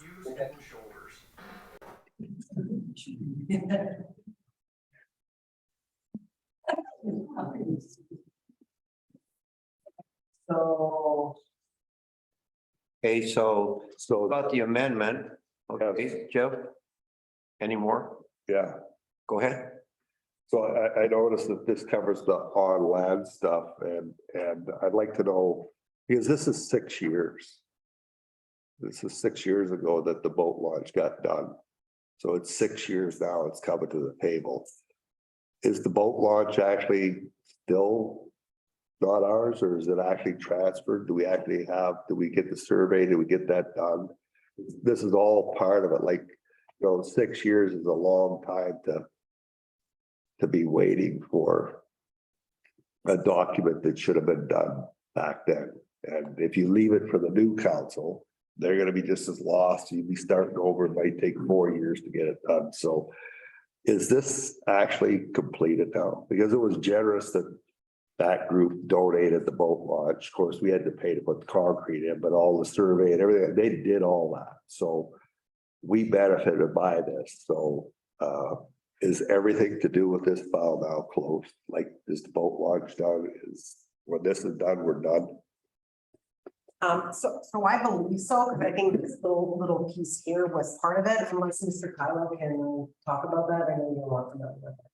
Yeah, no, so once the phase of development, the C phase of development gets signed, then the agreement between us and the district. So, okay. Good. And it only lasts for 10 years, right? Correct. So from 2015, yeah, so we've got 3 or 4 more years left on this being development agreement. So that's been ratified. Yeah. Under Evan Parliament, I think. You guys, we can start with this. In 2022. Okay. Once we make the changes to this, we're back to the agreement. All right, okay, so Councillor McKay, did you have any more comments on this? Yeah, a couple. Got an amendment on the table. The extension is not part of this original request. I don't oppose the extension. There's some house cleaning in there, like the temporary use permit gets a 2-year term with a 2-year extension. That's probably expired because we're talking 2015 here. So there's some house cleaning to do there, but a 10-year extension to the service agreement or development agreement is not part of the request. We could, and that might be considered a more than a minor change. Correct, and an extension of the agreement would require a bylaw. Right. Yeah. So can't really put that on the table right now. No. But so I'd like to just comment on section 13.1.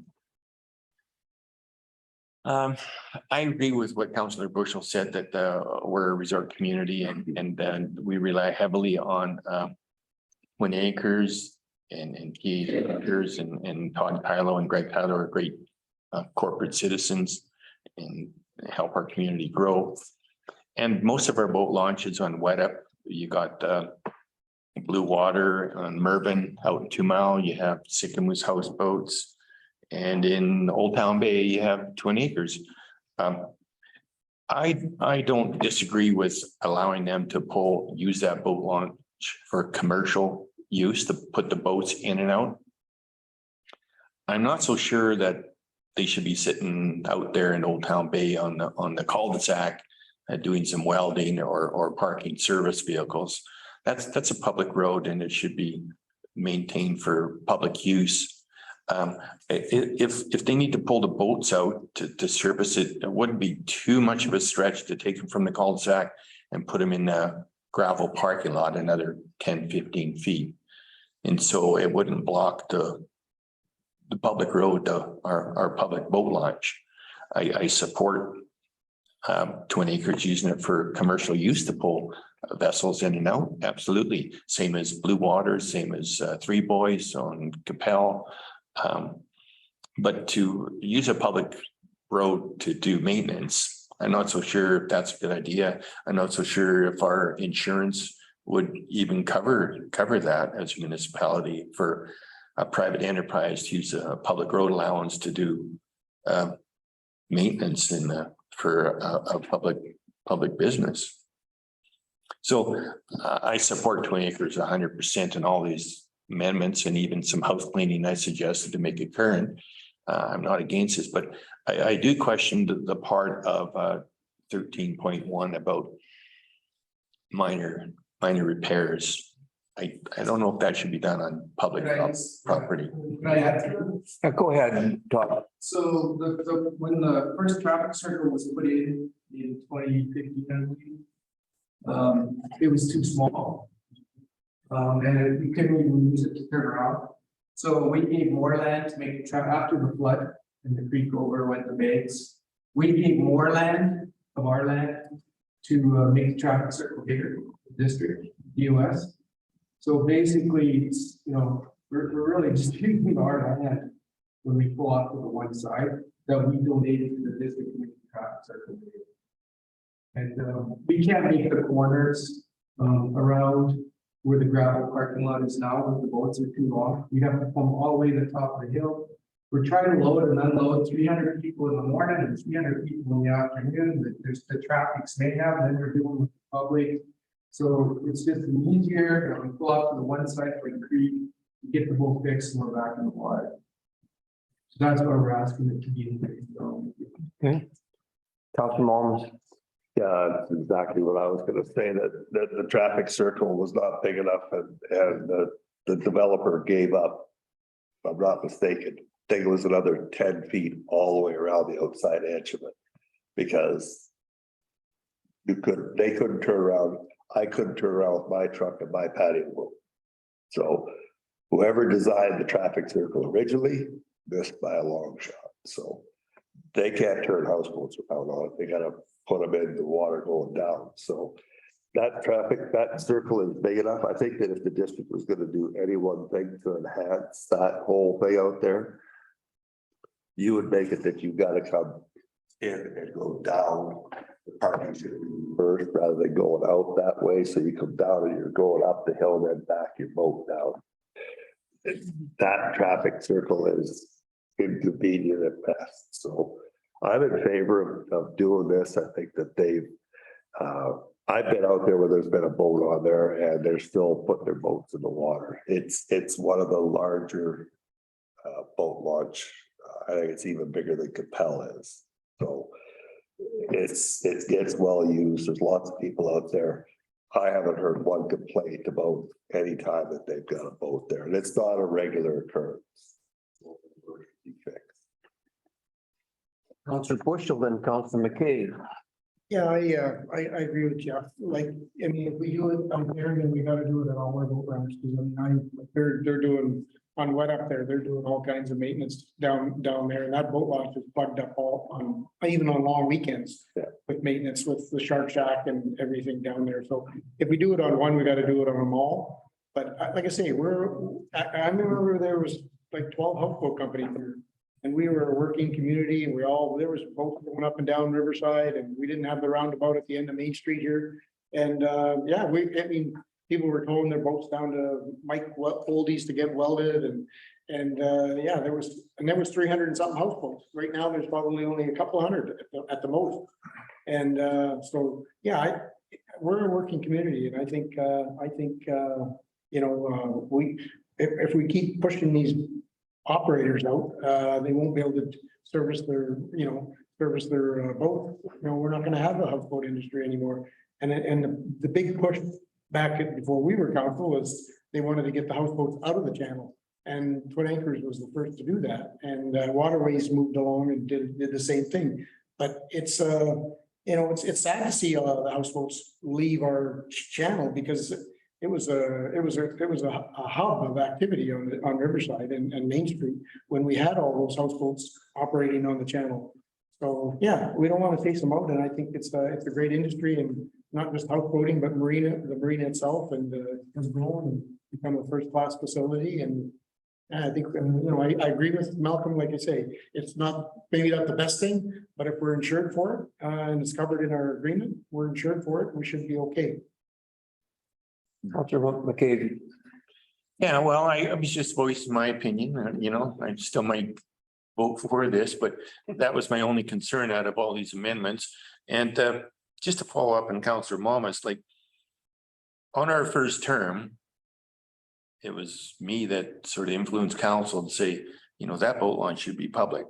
And so that was before the development permit was signed off, that it was decided that we would incur the cost and build that and maintain it for the public, for public access. As part of the development permit, yes, Twin Acres worked with us to make that happen. The public paid for that cost. And then when the cul-de-sac was put in there to turn around, there's language in the development agreement, and I can't figure out exactly where, but I know there's language in there that said it had to be sufficient enough to allow for large boats to turn around. Well, it was proved it wasn't. And so, yes, Todd did cooperate and make it larger. It was a condition of the development permit to move forward. It was a condition of the original permit. So yes, Twin Acres has been working cooperatively. And when we built the boat launch, there was a screw up, pardon my language. It was supposed to go in on a skew, and we encroached on Twin Acres property when the boat launch was built, because it wasn't built per the design drawings. Somewhere along the line, it was decided that it should go straight in instead of on a skew. Well, the drawing showed it on a skew to match the property line, so we wouldn't encroach on Twin Acres property or the developer's property. We did, and TA or the developer was very cooperative in saying, okay, we'll resurvey that and give you that section that you encroached to include it in the boat launch. So yes, we should work together. I agree. And I'll probably vote for this, but I just had to voice my opinion. Oh, and I would like to ask, at what phase, probably through the chair to Scott, at what phase of the development permit is the pathway supposed to be built? The pathway is supposed to be built now, and I think we were supposed to receive 125% of the cost of building the pathway until it was constructed. I noticed in the development permit agreement that we didn't hold any insurance or security. There was 0.00 for security. So we have no recourse to go to the developer and say, hey, we're going to take your security deposit and build that pathway because it's supposed to be built now.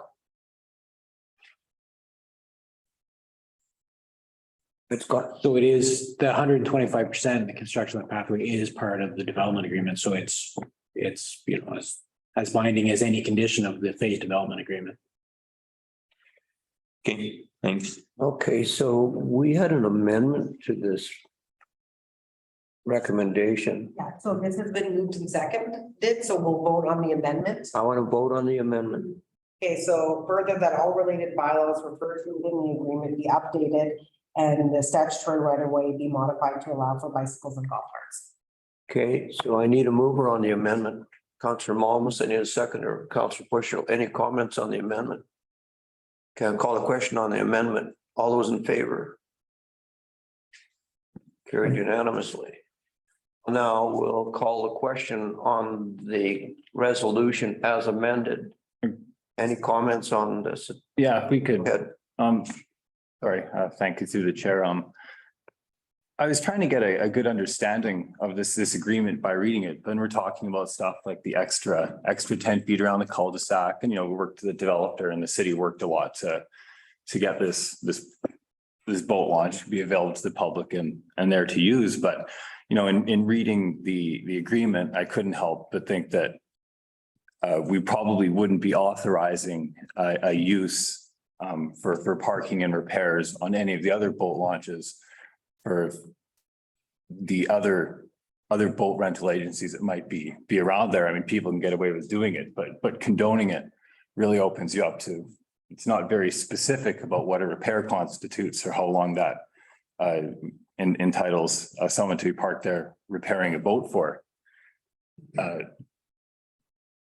It seems like maybe it needs a little more time given to it than we can in just this one meeting. Because I mean, we've spoken a lot on how critical boat launches are to our town, and they could have significant build out in Twin Anchors at Old Town Bay in the future. And it's been said that the boat launch was barely big enough to turn around in before. And now with a boat parked in it, I'm not quite sure that somebody be able to come in there while there's a boat parked there and turn around and back into the launch if it's just barely big enough.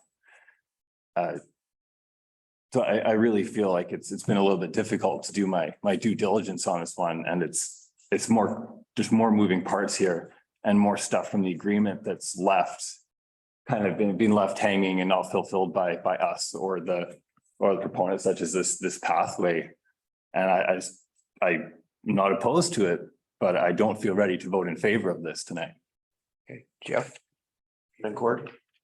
Unfortunately, like I said, this is 5 or 6 years, and I think that I brought it back and asked where we were with the boat launch, because that was supposed to transfer ownership. The use of the dock was what was in question. There was unreasonable hours, like they're not working there in the winter time, and there's not that many people going. There are people that go out, but not that many. And I think that the district got a great benefit from it. Council approved the acceptance of a gift of land, and that boat launch, just for correction, Councilor McCabe, that was drawn in 2004. That was the original one. The district had nothing to do with it ever until the land was actually gifted to the district to do it. You can't put a boat launch in at an angle to the water. It has to go square to the water, or you'll never get your boat on and off of it. So that was the reason that it got skewed. And at that time, it was still all the property of 446.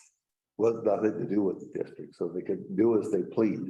So we got a boat launch that got added to the district of Sycamoose. And I think that this agreement has been worked on by now Evan Parliament and now Kelly, and finally it's going to get ratified. And I guarantee it that if it doesn't happen tonight and you start going back and dishing back and forth, you're going to be a long time in the future before you do it. And it's not on long enough. It's an asset of the districts of Sycamoose, the boat launch. The pathway is a part of the agreement. It's drawn in there. The pathway is actually there. It's all there because the sewer lines and water are underneath of it. It's been built since the day that the development was done. That never got used when it was still dirt. So it's all there. I know when we connected the sewer up for the docks, that's what we connected into, was that sewer line that's running underneath that pathway. So it wasn't hard to survey that, I don't assume. So I'm in favor of this being done because it's just something that's been haunting the district for 6 years. Like, we got to get something accomplished. Okay, one last comment, Mr. Bushel, and then we're going to call a question. Yeah, just to ease Ryan's concerns is when there's a boat parked on the ramp, and I've been down there to launch my pontoon boat, so I have a fairly long truck and a long pontoon boat. it takes me just about the same amount of time just to go around and bulb and back in than it does when there's a boat there. I just pull in to the round, you know, to the where the gift store is, and I back down without even going to the bulb. So it's only like 50 feet, and you just pull in and you back down. And you do that at Capel Street, you know, you do that at the boat launch down in the bridge, it's in there. It's not like a big deal. So there is lots of room to turn around and back down. You don't have to go right down to the bulb and turn around. Just thought I'd throw that out. All right, so we got a mover and a seconder on the recommendation. And we have a mover and a seconder on the amendment. And so I'm going to call the question as on the recommendation as amended.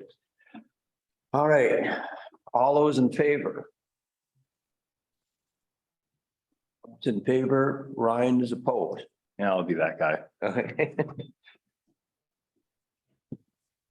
So the recommendation is carried.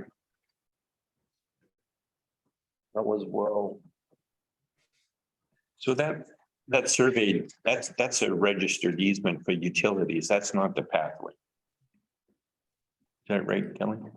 In the new one, it'll be the pathway. Okay. Yes.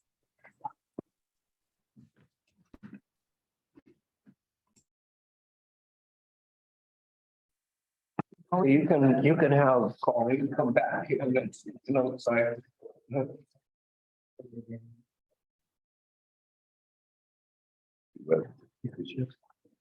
All right, let's move on to the next one. D, development permit application number 22-233 DP 301 Main Street. Colleen, was she out there? I gave her the high sign, so.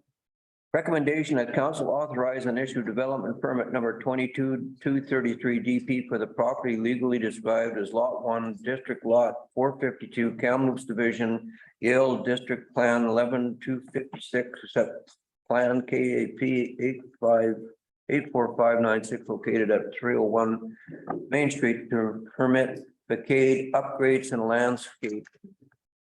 I need a mover on 301 Main. Okay. Councillor Bushel, second by Councillor Aries. Scott, give us an update on this, if you could. And thank you, Mr. Mayor. So this is an application for a development permit for facade upgrades at 301 Main Street. You can see where 301 Main Street is. It backs onto the Fred Bush Lane, and then it's kind of next door to the narrow smoke.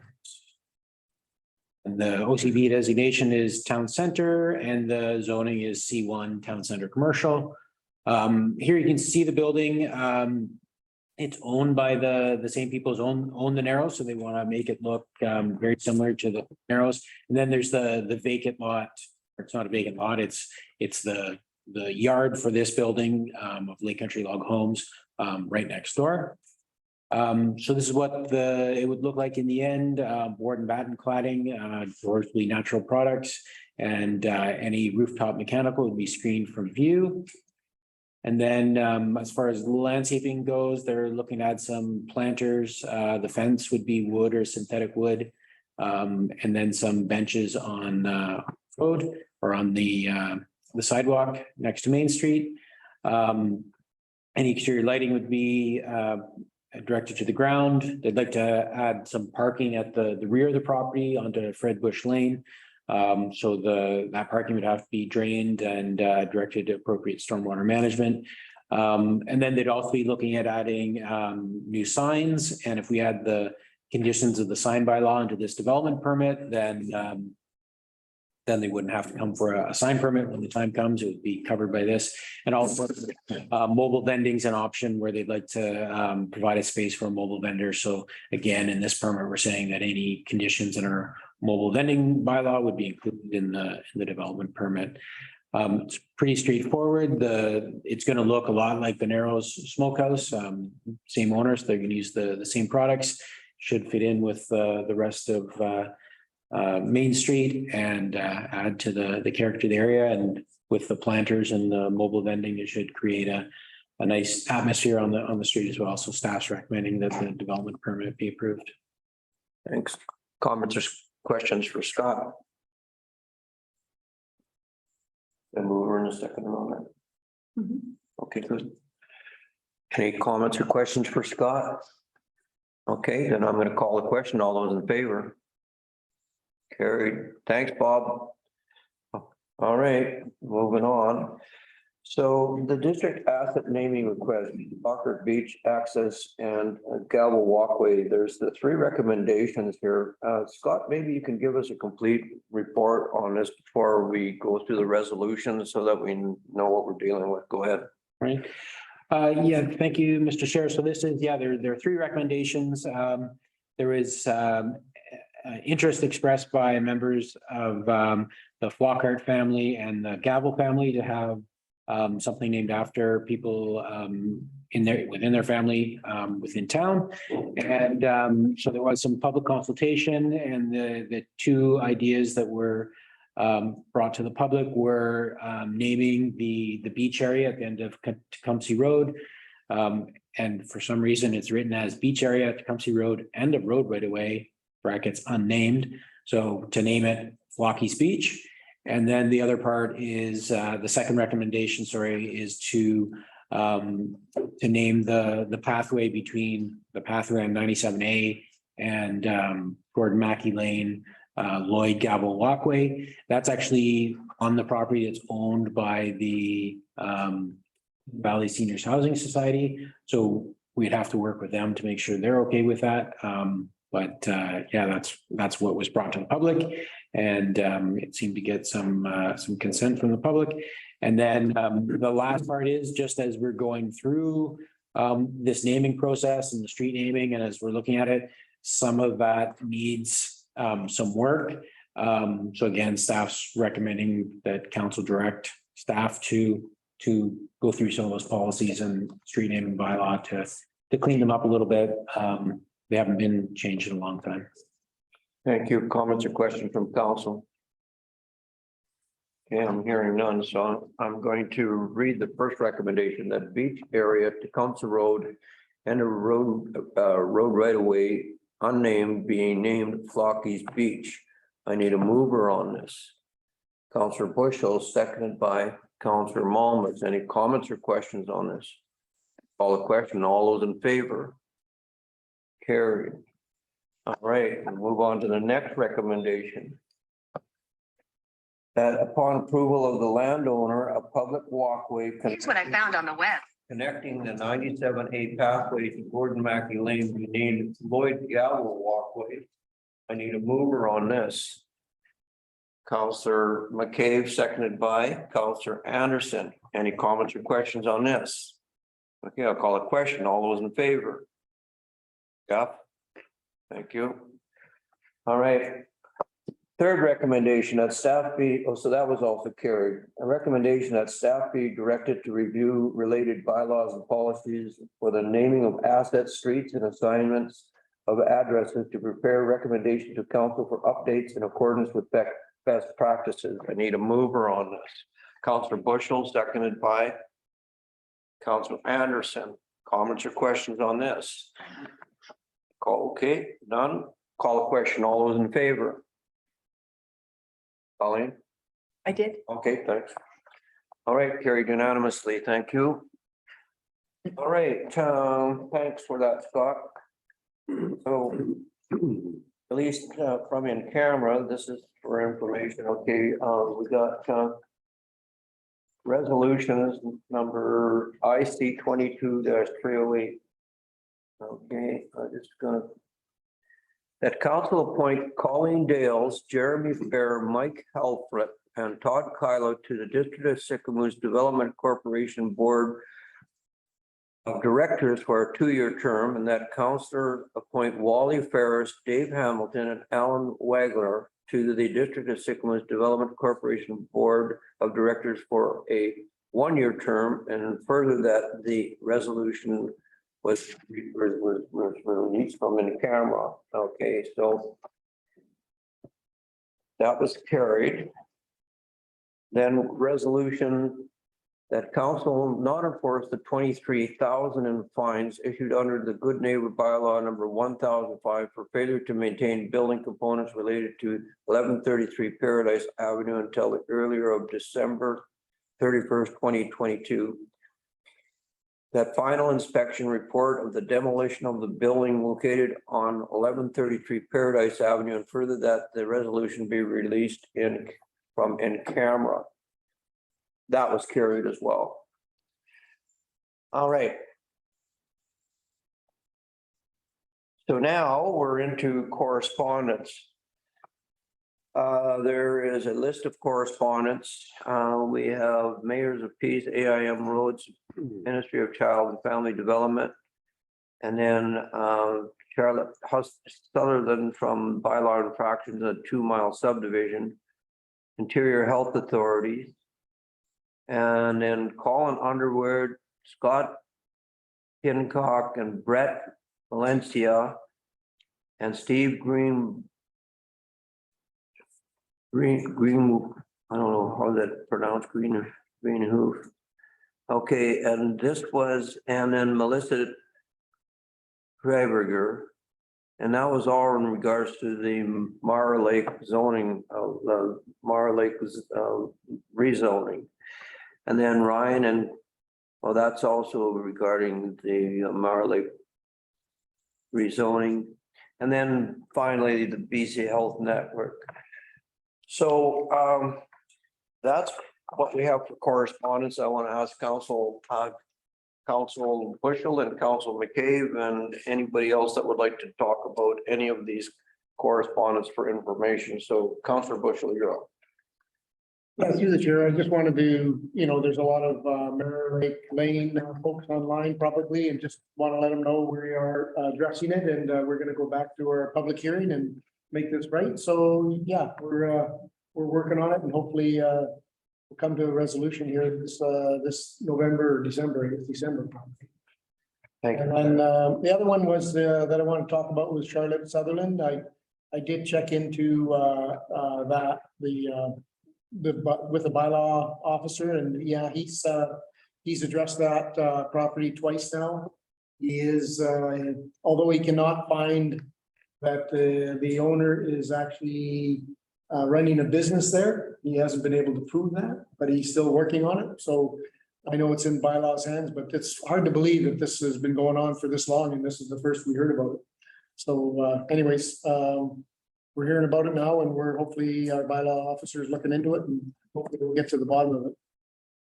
Okay, thanks. Councilor McCabe. Yeah, well, Councilor Bushel touched on 2 of the 3. The other one I thought we should be aware of is the BC Rural Health Network correspondence. Especially the bullets in it. This is from the BC Health Network to Minister Dix. So Minister Dix made an announcement a little while ago about how he's going to revamp healthcare. And just a suggestion to staff that as we pursue funding for operating costs for Shuswap Community Health Center, that it's always good to get the Premier's mandate letter that he gives to his individual ministers, in this case, Minister Dix, and then the letter that the minister gives to his staff to implement directions from his boss, the Premier. So I think as we move forward with our even our existing community health center, and as we move it to the new Shuswap Community Health Center, looking for funding for operating, that it's always best to refer back to the minister's mandate and just remind him that we're helping him implement his own goals and that are dictated by his boss, the Premier. So it's good to have staff to have this on file when we're doing grant applications. Thank you. Other comments? All right. Yeah, just for the benefit of the people from Legacy and today, under the public input period, I'm sorry I couldn't give you more time because it's already 20 after 7. We had a lot to do when it comes to our agenda. But just so if you're listening, it's in the hands of staff, and we're going to hold another public hearing, and you're going to have all the opportunity for council to listen to your concerns. So we're working on it, and I'm not so sure, Kelly, we got a time frame when we might have a second public hearing? Yeah, we have a tentatively scheduled for December 14th. And how's that? December 14th. December 14th, so, We're waiting for official correspondence back from the legacy in terms of their direction, in terms of zoning, and then the new council can use that information. okay, thanks. Just so you know, we're working on it. All right, any other comments? Okay, one last comment. Shirley, thank you for coming today and sending that to Deb and you have, I'm going to give you the last say. Okay, thank you. For this council, 2022, Mary. You don't yet. Have one question that's been on my mind. That's about fiber optics and how important it is to a health center when we already have fiber optics in our health center right now. Are you planning to move the fiber? How important is it to a medical building to have that? Jeff, you want to comment? It's being discussed. I'm sure it has, but we know nothing. Well, the thing is that if you call TELUS and ask them and tell them you want high-speed internet, the first thing they do is tell you that we don't have it. And when you find out that you do have it, then they tell you got to kind of hook it up yourself, but they control that hub. So, I thought CPR did. no, TELUS and Mascot. The CPR years, so didn't it? It might have come from them, Barry, but it is controlled by Mascot and TELUS. Okay, that was just my question. That's who runs it right now. Go ahead, Councilor McKee. Yeah, I'd like to add to Mary's inquiry there. It's very important to the new Shuswap Healing Center to have fiber optics there, broadband internet. A large part of the service will probably be telemedicine, whatever you want to call it. We have asked our contractor and our architect to include that in the design drawings. And I think, Where would it come from? well, it's currently at the Finlayson building right now. Yes, I realize that, that's why. So, and Councillor Malmus might know more, but apparently it runs down underneath Main Street here, right in front of our building. I know we're not tapped into, but it's there. So wherever the shortest route is to get it to the new Shuswap Healing Center, it's been identified as a need for the building. Councilor Bushel, go ahead. Yeah, just through the chair, Mary, we, Terry and Jeff and myself and also Jeremy Fair went to Caslow. And Caslow has brought us to the local community, and it's actually a community-owned hub. And anyways, yeah, so they've been working on it. The Economic Development Corporation has been working on it. It's their baby, but we've been working on it. Mr. Anderson, do you have a comment? No, I don't. Thanks. I'm good. Okay. All right, so yeah, it's this conversation's been happening for some time, and we've got some challenges with it, but it's a priority. It's not only a priority for that particular establishment, it's a priority for the district of Sycamores. And they're going to encourage young people to come back into our community. It's a must. Thank you. All right, so I think we're done. Thank you for joining us tonight and everybody online. And okay, there was one thing that I didn't get done earlier, and that was we needed a mover and a seconder. The rise and stand, we didn't. Leave it? Okay. Motion to adjourn. Recommendation that regular council meeting for October 12th, 2022 be adjourned at 7:25. I need a mover. Councilor Ayers, Councilor Malmus, thanks for this, and see what happens for